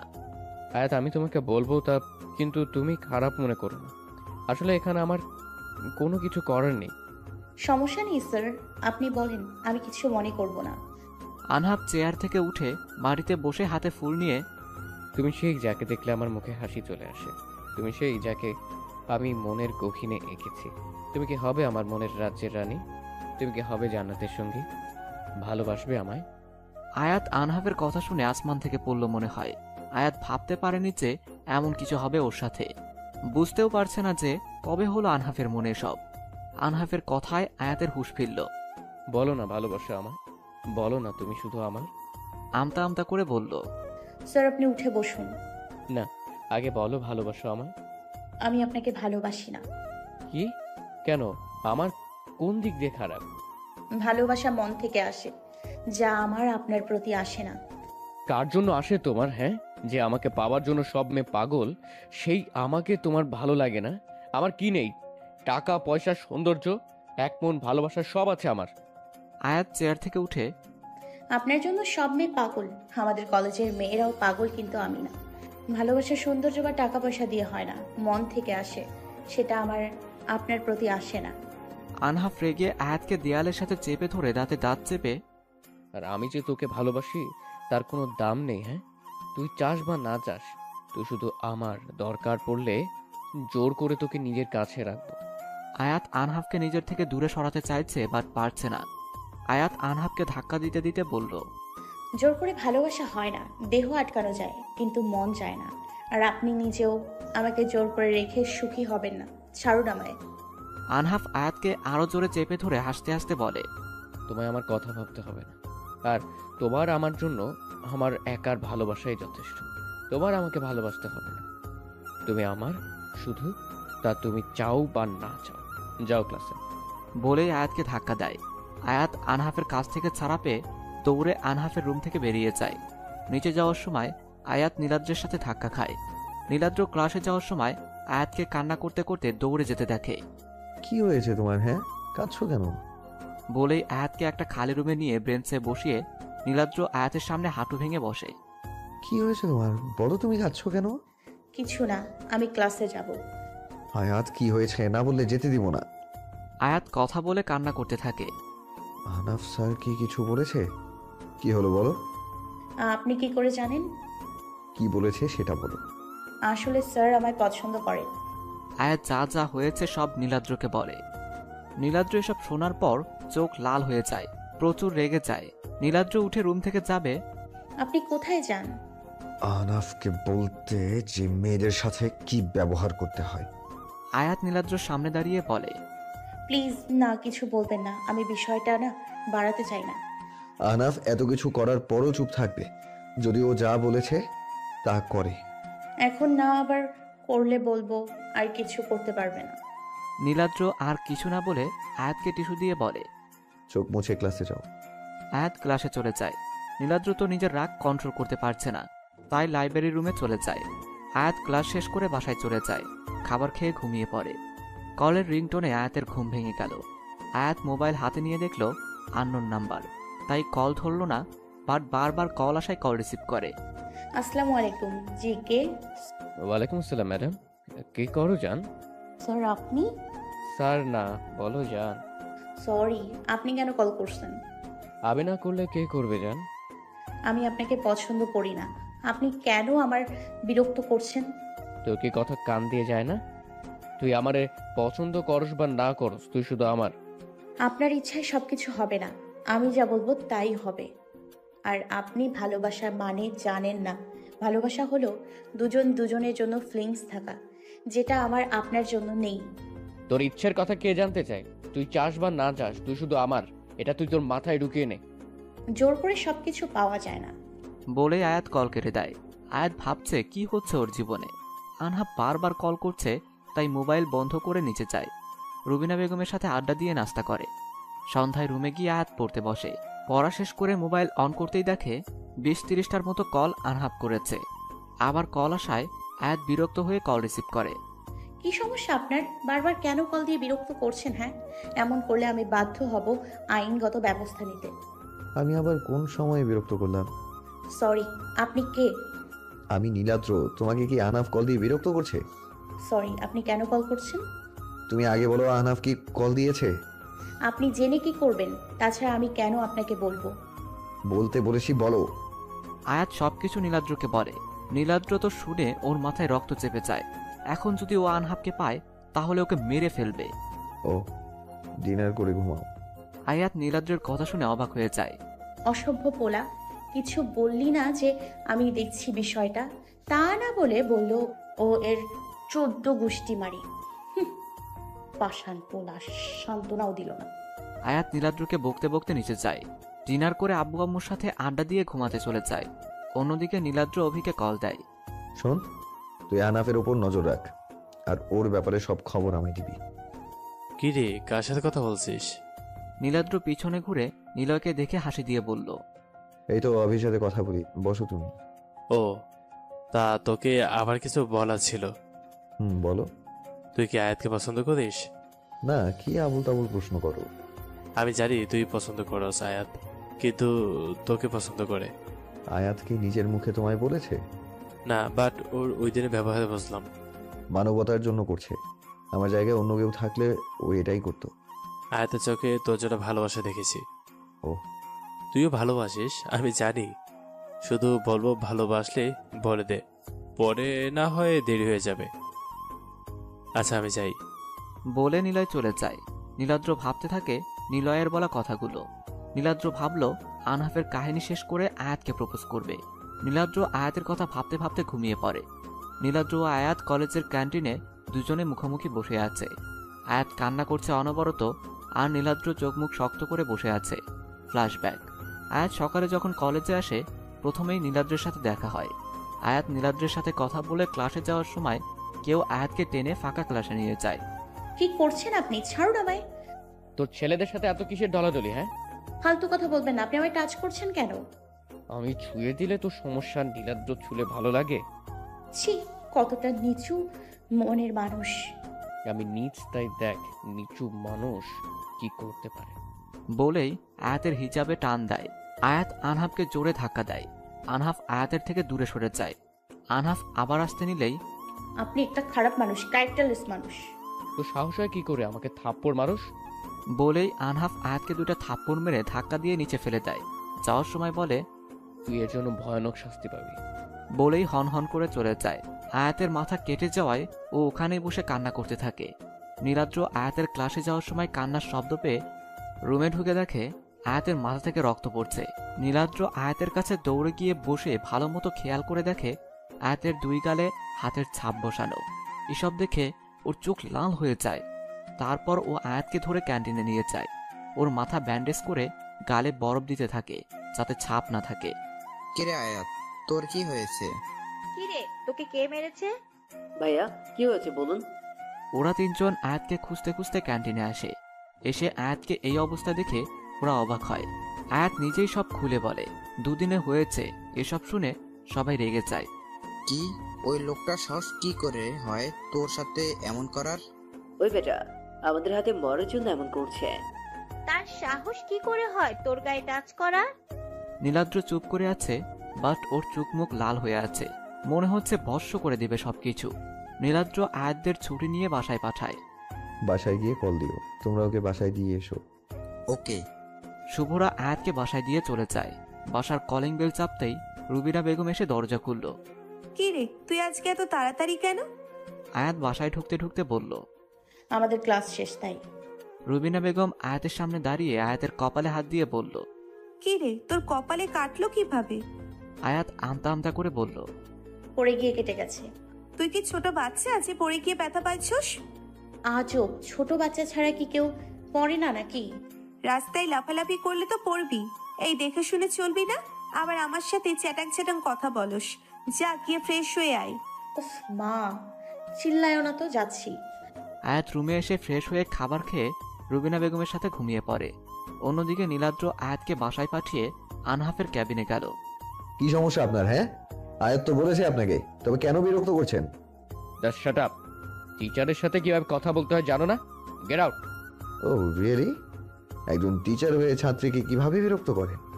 আমি কি করব না করব তোকে বলবো? আমাকে না, বাট এই কলেজের ভিপি কে বলতে বাধ্য। বলে আনহাফের থেকে কলার ছাড়িয়ে নিল।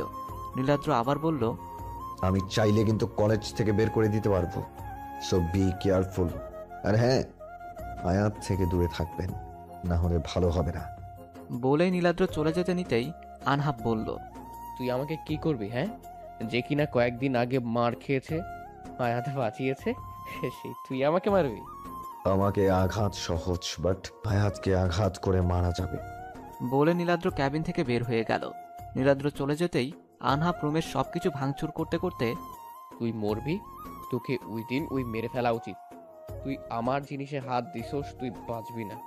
আমার চাই মানে চাই, দরকার হলে ছিনিয়ে নিজের করে নিব, আর আমার না হলে কারোর হতে দেব না।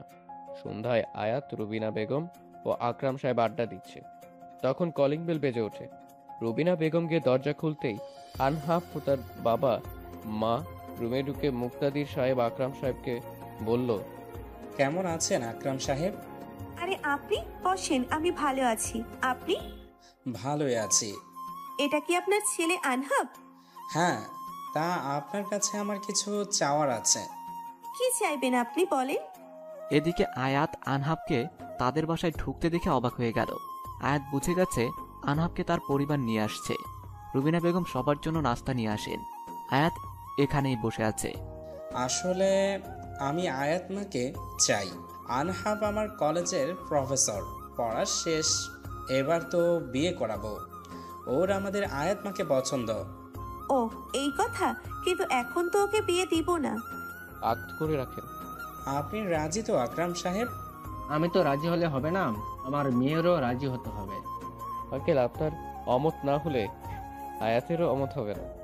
আয়াত সোফা থেকে দাঁড়িয়ে চিৎকার করে বলল, না, আমি রাজি না, আমার আপনাকে পছন্দ না।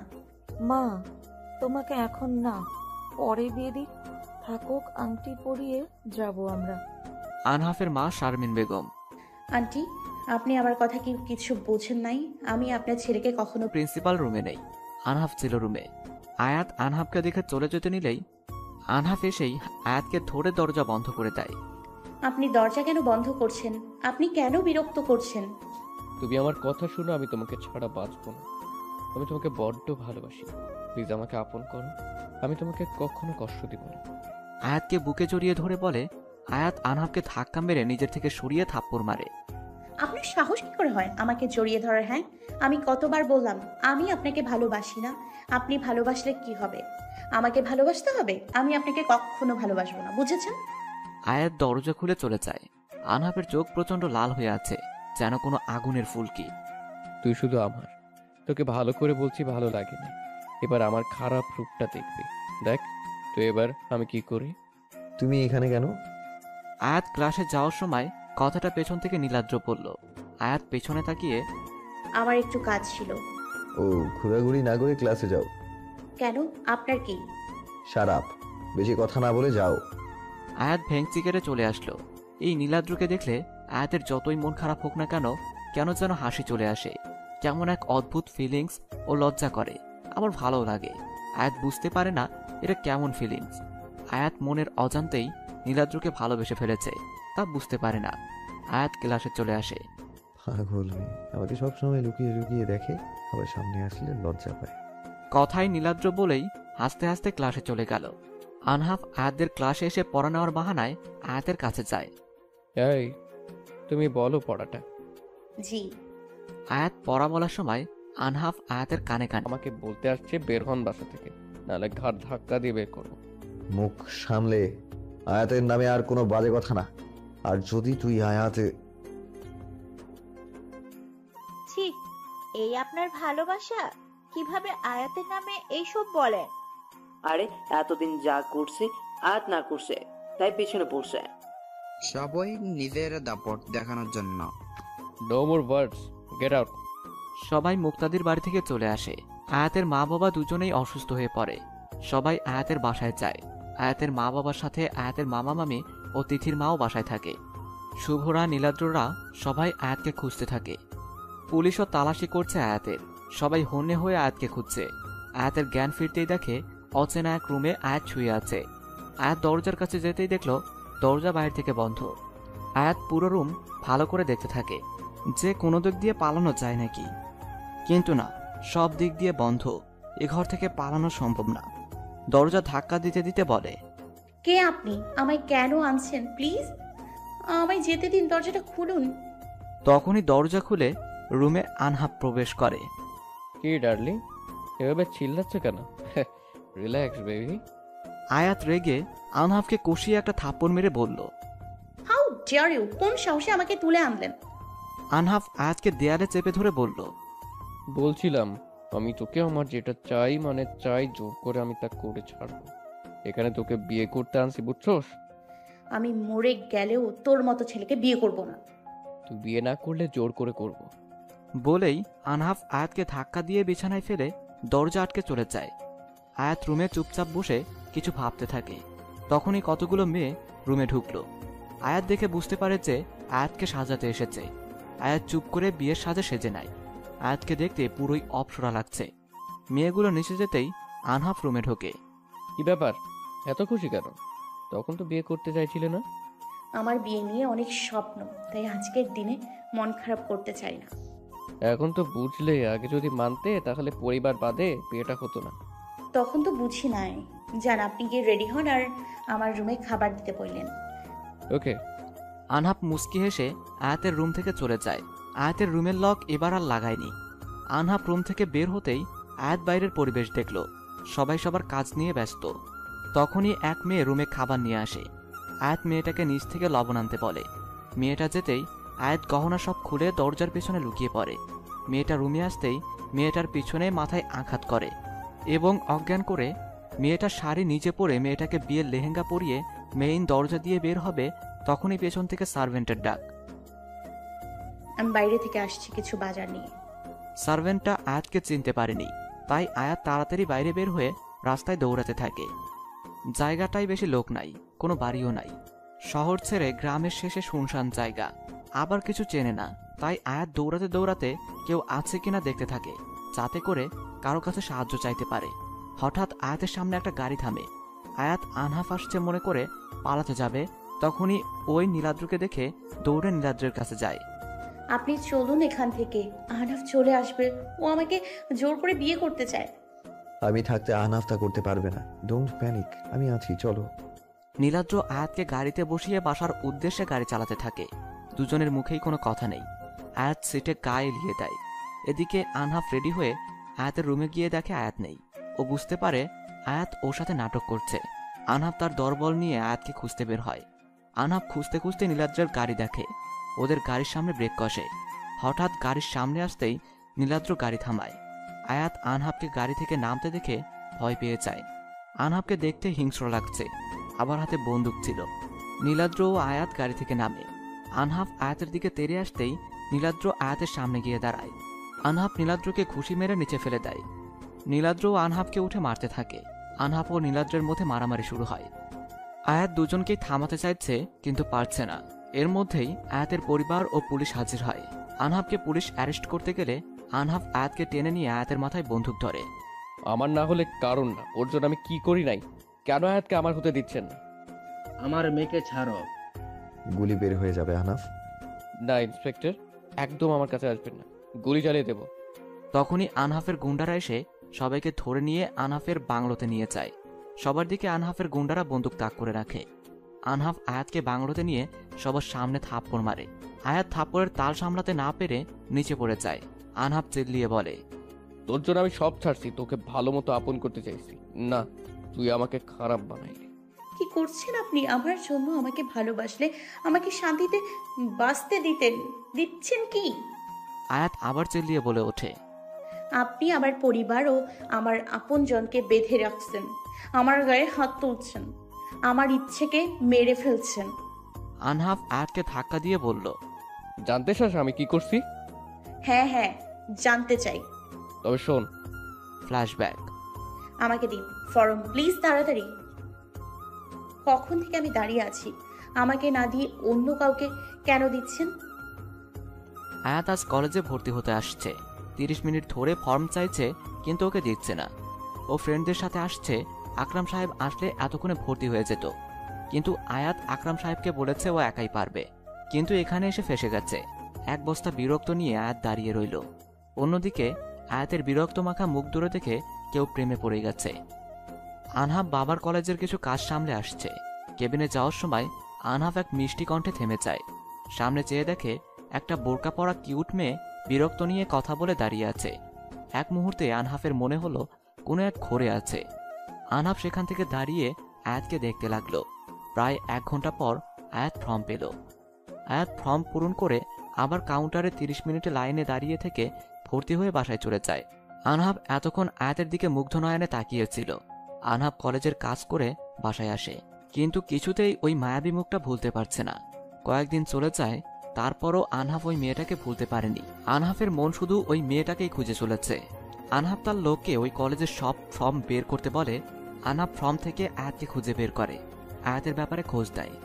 আনহাফের ফুফাতো বোনের সাথে বিয়ে ঠিক হয়েছিল, কিন্তু এর মধ্যেই আয়াতের প্রেমে পড়ে যায়, তাই বিয়ে ভেঙে দেয়। আয়াতের সব খবর নিতে থাকে আনহাব। আনহাব কানাডার বিজনেস ছেড়ে বাংলাদেশে চলে আসে। এতে আনহাবের প্রায় 10 কোটি টাকা লস হয়। আনহাব কানাডার 1 নম্বর বিজনেসম্যান। কানাডার বিজনেস তার বন্ধুকে সব বুঝিয়ে দেশে ফেরে, কারণ সে আয়াতকে বিয়ে করতে চায়, সব সময় আয়াতকে দেখতে চায়। তাই আনহাব নিজের বাবার কলেজে টিচার হিসাবে জয়েন করে। আনহাবের বিজনেসই সব ছিল। টিচিং প্রফেশনটা আনহাবের ভালো লাগতো না, শুধুমাত্র আয়াতের জন্য সব করছে। আনহাব লাইফে অনেক সুন্দর মেয়ে দেখছে, বাট এত ফিলিংস আসে নাই। আনহাবের জন্য মেয়েরা পাগল।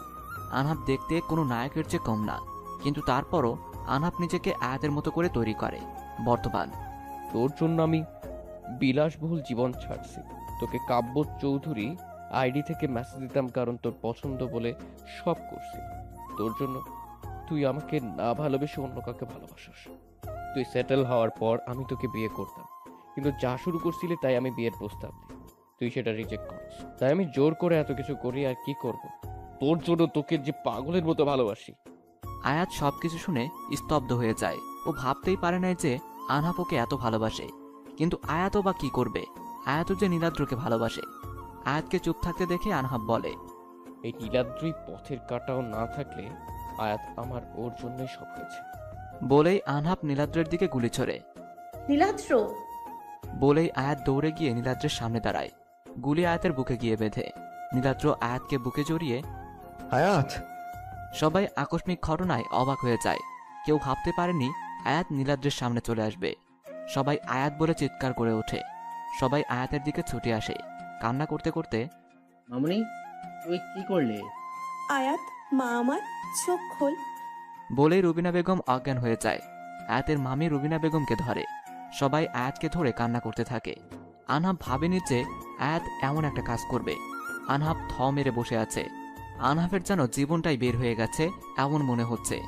আনহাব কোনো রিয়াকশন করতে পারছে না, নিজেকে কেমন পাথর লাগছে। আনহাব হঠাৎ করে বুঝতে পারে ওর প্রাণ পাখি মারা যাচ্ছে। আনহাব উঠে দৌড়ে গিয়ে সবাইকে ঠেলে, কি করছিস তুই? আমার মেয়েকে মেরে আবার আফসোস? ওকে হসপিটালে নিতে হবে। আনহাবকে ধাক্কা দিয়ে, তুই সর, পুলিশ ইন্সপেক্টর ওকে নিয়ে যান। পুলিশ আনহাবকে মেরে রক্তাক্ত করে দেয়। আনহাব উঠে পুলিশকে মেরে আয়াতকে কোলে নিয়ে দৌড়ে গাড়ি নিয়ে চলে যায়। আনহাবের পিছনে সবাই গাড়ি নিয়ে যেতে থাকে। আনহাব আয়াতকে কোলে নিয়ে হাসপাতালে ঢুকে চিল্লাতে থাকে, ডক্টর, ডক্টর, আমার আয়াতকে বাঁচান ডক্টর। আনহাফের চিল্লানোতে হাসপাতালের সবাই আনহাফ ও আয়াতকে ঘিরে ধরে। কয়েকজন নার্স এসে আয়াতকে নিয়ে ওটিতে ঢোকে আর আনহাবকে টাকা দিতে বলে। আনহাব দ্রুত টাকা দেয়। ডক্টরকে আনহাব বলে, যত টাকা লাগবে আমি দেব, শুধুমাত্র আমার আয়াতকে ঠিক করে দাও। যদি আমার আয়াতের কিছু হয় তাহলে তুই বাই হসপিটাল কিছুই থাকবে না, সব শেষ করে দেব। আমি আমার যথেষ্ট চেষ্টা করব। আপনার তো অনেক আঘাত আছে, আপনিও ড্রেসিং করান, না হলে আপনি অসুস্থ হয়ে পড়বেন। আমার যেটা মন চাই হোক, আপনি আমার আয়াতকে দেখুন। সবাই হাসপাতালে আসে। শুভরা আনহাবকে মারতে থাকে। তখনই এক নার্স এসে বলে, আপনারা কি করছেন? যে মানুষটা মেয়েটার জন্য এত কিছু করেছে তাকে মারছেন? এই তো সব করছে। আমি জানি না কি করেছে। বাট যে নিজে ঠিক মতন চলতে পারছে না, যার শরীর থেকে এত রক্ত বের হয়েছে, কিন্তু মেয়েটার জন্য পাগলের মতন করছে, তাকে মারছেন? ছাড়ুন, অপারেশন চলছে, আপনারা দয়া করুন। নার্সের শেষ কথা শুনে আনহাব পাগল হয়ে যায়। নার্সের কাছে গিয়ে, কেন আয়াত, ঠিক আছে তো, ওকে ঠিক করে দেন প্লিজ। ঠিক আছে, তারপরেও বললাম আপনি আসুন, আপনাকে ব্যান্ডেজ করে দিই। না, আমার আয়াত ঠিক হওয়া পর্যন্ত কোথাও যাব না। আনহাব পাগলের মতো করছে। সবাই আনহাবের পাগলামি দেখে অবাক হয়ে যায়। পুলিশ আনহাবকে অ্যারেস্ট করতে এলে আকরাম সাহেব পুলিশকে চলে যেতে বলে, কারণ আনহাবের পাগলামি বলে দিচ্ছে আনহাব আয়াতের জন্য কত পাগল। সবারই আনহাবের জন্য এখন মায়া হচ্ছে। নীলাদ্রও আয়াতকে ভালোবাসে, কিন্তু নীলাদ্রের থেকে 1000 গুণ বেশি ভালোবাসে আনহাব আয়াতকে। আনাফ, রিল্যাক্স। তোর রক্ত ঝরছে, রক্ত বন্ধ না করলে তোমার বাঁচা মুশকিল হবে। আয়াত না আসা পর্যন্ত আমি যাব না। কেউই আনহাবকে বুঝাতে পারছে না। তখন নার্স একজন সাইকিয়াট্রিস্ট ডক্টরকে নিয়ে আসে। রিমঝিম আনহাবকে দেখে দৌড়ে আসে। আহনাফ, কি হয়েছে? আহনাফের সামনে মাটিতে বসে। আনহাব রিমঝিমকে দেখে ওর হাত ধরে বলে, আমার আয়াতকে বাঁচা, তুই তো অনেক বড় ডাক্তার, বাঁচা রিমঝিম। ওর কিছু হলে আমি মরে যাব। আমি ওকে এই অবস্থায় দেখতে পারছি না, আমার বড্ড কষ্ট হচ্ছে। কুল, আয়াতের কিচ্ছু হবে না, তুই আমার সাথে আয়। না, আমার আয়াতকে ছেড়ে কোথাও যাব না। রিমঝিমের আনহাবকে এই অবস্থায় দেখতে খুব কষ্ট হচ্ছে, কারণ রিমঝিম আনহাবকে ছোট থেকে ভালোবাসে। দুজন একই সাথে বড় হয়েছে। রিমঝিম কানাডা থেকে ডক্টরি পড়েছে। রিমঝিমই আনহাফের ফুফাতো বোন। ওর সাথে যখন আনহাফের বিয়ে ভেঙে দিয়ে কানাডা থেকে চলে আসে, তখন নিজের ভালোবাসা খুশির জন্য রিমঝিমও দেশে আসে, শুধু আনহাফকে দেখতে পারবে বলে। রিমঝিম আনহাফের খুশির জন্য নিজের ভালোবাসা ত্যাগ করেছে, তাই আনহাফের কাছের হাসপাতালে চাকরি নেয়। কিন্তু আজ আনহাফকে এভাবে দেখে ও নিতে পারছে না। রিমঝিম আনহাফের পাশে বসে থেকে নার্সকে চোখের ইশারায় ব্যান্ডেজ আনতে বলল। আনহাফ রিমঝিমের হাত ধরে বলে, আমার আয়াত কি ঠিক হবে তো? হ্যাঁ, তোমার আয়াতের কিছুই হবে না। জানিস রিমঝিম, আমি না ওকে কষ্ট দেখতে পারি না। কষ্ট দিলে আমি নিজেকে 1000 গুণ আরো কষ্ট দেই। আমি ভাবিনি আয়াতের গলিটা লাগবে, ওকে ঠিক করে দে। নার্স এসে ব্যান্ডেজ দিল। রিমঝিম আনহাবকে ব্যান্ডেজ করতে নিলে আনহাব, ছাড়, আমি করব না। আচ্ছা, তুমি না করে অসুস্থ হয়ে যাও, তাহলে তোমার আয়াতকে কে দেখবে? আমি করে দিই, তোমার আর কোথাও যেতে হবে না। আনহাবকে রিমঝিম ব্যান্ডেজ করে দেয়। নীলাদ্র প্রচুর কাঁদছে। নীলাদ্র শক্ত হয়ে বসে আছে। বাকি সবার তো অবস্থা খারাপ। ডক্টর ওটি থেকে বেরিয়ে আসে। আপনারা আল্লাহ আল্লাহ করেন, 7 ঘন্টার মধ্যে জ্ঞান না ফিরলে পেশেন্টকে বাঁচানো সম্ভব না। আনহাব ডক্টরকে ধরে মারতে থাকে। নীলাদ্র তো পাগল হয়ে গেছে। আয়াতের মা বাবা অজ্ঞান হয়ে যায়। সবাই কান্না করতে থাকে। রিমঝিম আনহাবকে সামলাচ্ছে। নীলাদ্র হাসপাতালের মসজিদে গিয়ে নামাজ পড়তে থাকে। সবাই আয়াতের জন্য দোয়া করছে আল্লাহর কাছে। আনহাব পাগলের মতো হাসপাতালে কান্না করছে, ভাঙচুর করছে। রিমঝিমের আনহাবকে সামলাতে কষ্ট হচ্ছে, তাই আনহাবকে ইঞ্জেকশন দিয়ে ঘুম পাড়ায়। পুরো হাসপাতালের মানুষ একজনের জন্য এতজনকে কান্না করতে দেখে অবাক। নীলাদ্র আল্লাহর দরবারে মোনাজাত ধরে, আমার আয়াতকে ঠিক করে দাও প্লিজ, আল্লাহ, দরকার পড়লে আমাকে নিয়ে নাও বলে কান্না করতে থাকে আর নামাজ পড়তে থাকে। আয়াতের অসুস্থতার খবর পেয়ে আবির বাংলাদেশে আসে। মা, আয়াত কোথায়? আবির, আয়াত আইসিইউতে 7 ঘন্টার মতো জ্ঞান না ফিরলে। না, আয়াতের কিছু হবে না। আবির দেশে এসে আয়াতের অবস্থা দেখে অনুভূতি শূন্য হয়ে পড়ে। ছোট থেকেই আয়াতের গায়ে কখনো হাত তোলেনি, মা বাবাও কখনো মারেনি। সবাই আয়াতকে অনেক আদর করে বড় করেছে। সেই আয়াতের এই অবস্থা দেখে আবিরের কষ্টে বুক ফেটে যাচ্ছে। 6 ঘন্টা কেটে যায়। ডক্টর তো আশায় ছেড়ে দেয়। আনহাফের জ্ঞান ফেরার পর থেকে হাসপাতালে ভাঙচুর করছে আর রিমঝিম আনহাফকে আটকানোর চেষ্টা করছে। নীলাদ্র নামাজ পড়ে আল্লাহর কাছে আয়াতের সুস্থতা কামনা করছে। আয়াতের পরিবার ও বন্ধুবান্ধব সবাই নামাজ পড়ছে। আয়াতের সাথে থাকা নার্স হঠাৎ দেখলো আয়াত রেসপন্স করছে। সে ডক্টর নিয়ে আসে আর সবাইকে আয়াতের খবর জানায়। আয়াতের খবর পেয়ে সবাই কেবিনের সামনে ছুটে আসে। একজন একজন করে সবাই দেখা করে আসেন। কে যাবে সবার আগে? আনা বাবা, তুমি যাও। সবাই আকরাম সাহেবের সাথে একমত, কারণ আয়াতের অসুস্থতায় আনহাব বেশি পাগলামি করেছে। তাই সবাই চাইছে আনহাব দেখা করুক। না, আমাকে দেখলে আয়াত রেগে যাবে। আমার জন্য আয়াত আবার অসুস্থ হবে। আমি বাইরে থেকে দেখছি, আপনারা যান। আচ্ছা, কেমন লাগছে মা মামুনি? ভালো লাগছে এখন। রুবিনা বেগম আয়াতের মাথায় হাত বুলাতে বুলাতে বলল, ভালো। আবির এতক্ষণ কান্না করলেও এখন আয়াতকে দেখে আয়াতকে জড়িয়ে ধরে কান্না করে দেয়। ভাইয়া তুমি কখন আসছো? কাঁদছো কেন? আমি ঠিক আছি। 5 ঘন্টা হবে আছি। আমি দেশে থাকলে এমন কিছুই হতো না, আমি হতে দিতাম না। আরে না, আমি আমার ভাইকে দেখে সুস্থ হয়েছি। 2 ভাই বোন হেসে ওঠে। দুজন কথার ছুরি খুলে বসে। আবির বের হয়ে আসতেই এক এক করে সবাই দেখা করে বের হয়ে আসে। নীলাদ্র রুমে ঢোকে। কষ্ট হচ্ছে খুব। না। তুমি সামনে আসলে কেন? আমাকে বাঁচাতে এসে আপনাকে মরতে দেই কিভাবে? ও, কিছু কি খেতে মন চাইছে? না। কিছুক্ষণ কথা বলে নীলাদ্র রুম থেকে চলে আসে। 15 দিন আয়াত হাসপাতালে থাকে। নীলাদ্র প্রতিদিন 4 থেকে 5 ঘন্টা আয়াতের সাথে কাটাতো। আয়াতের মা ও মামি আয়াতের সাথে হাসপাতালে থাকে। সবাই আয়াতের সাথে দেখা করত। আনহাব 15 দিন হাসপাতালে ছিল, কিন্তু একদিনও আয়াতের সামনে যায় নাই, সবসময় দূরে থাকতো। আনহাফের এই কয়েকদিন আয়াতের থেকে দূরে থাকতে অনেক কষ্ট হয়েছে। আনহাফ এখন বুঝতে পারছে জোর করে ভালোবাসা পাওয়া যায় না। তাই আনহাফ কলেজের চাকরি ছেড়ে বাংলাদেশ ছেড়ে কাল ফ্লাইটে কানাডা চলে যাবে। তাই আজকে কাব্য চৌধুরী আইডি থেকে আয়াতকে মেসেজ দেয়, প্লিজ আমার সাথে কাল দেখা করো শেষবারের জন্য। আয়াত মেসেজ দেখে হা হয়ে যায়, কারণ আয়াতেরও আনহাফের কথা অনেক মনে পড়ে, কিন্তু আনহাফকে আর কখনো দেখে নাই। কোথায় দেখা করব? কলেজের পিছনে কৃষ্ণচূড়া গাছের নিচে এসো। ওকে। আয়াত কলেজে যায়। তিথিদের বলে আমি আনহাফের সাথে দেখা করে আসছি। আয়াত কলেজের পিছনে চলে যায়। আয়াত বেঞ্চে আনহাফকে বসে থাকতে দেখে। আয়াতের উপস্থিতি বুঝে আনহাফ ঘুরে তাকাতেই আয়াত অবাক হয়ে যায়, কারণ আনহাফের চোখে কালো দাগ, মুখটা কেমন শুকিয়ে গেছে। 17 দিনে আনহাফের অবস্থা কতটা চেঞ্জ হয়ে গেছে। আয়াত আনহাফের পাশে এসে বলল, কেমন আছেন? ভালো, তুমি? ভালো। আপনি আমার সাথে দেখা করতে আসলেন না কেন? আমাকে মিস করছিলে বুঝি? হ্যাঁ, যে আমাকে এত ভালোবাসে সে কেন দেখা করতে আসলো না? ও, জোর করে ভালোবাসা হয় না, তাই আমি দেশ ছেড়ে চলে যাচ্ছি। আমার জন্য কেন? এখানে থাকলে পাগলামি করব, তাই দূরে যাচ্ছি। ভুলতে পারবেন আমায়? না, তবে পাগলামি কমবে। ও। নীলাদ্রকে বলে দাও ভালোবাসো যে। নীলাদ্র তো আমায় ভালোবাসে না। নীলাদ্র তোমায় প্রচন্ড ভালোবাসে। আপনার মতো বুঝি? না, আমার ভালোবাসা তো একার, কিন্তু তোমরা একে অপরকে ভালোবাসো, তাই আমার ভালোবাসার থেকে তোমাদের ভালোবাসার জোর বেশি। I am sorry. তোমার কোনো দোষ নাই। ভালো থেকো প্রিয়। বলেই আনহাফ চলে যেতে থাকে। কিছুটা দূরে গিয়ে ঘুরে বলে, স্পর্শ নয়, অনুভবেও ভালোবাসা যায়, হোক না দূরত্ব, তাতে কি আসে যায়। বলেই আনহাফ গাড়ি নিয়ে চলে যায়। হয়তো এভাবেই প্রচণ্ডভাবে যাকে ভালোবাসি তার ভালোর জন্য তাকে ছেড়ে দিতে হয়। এভাবেই একতরফা ভালোবাসাগুলো দূরে চলে যায়।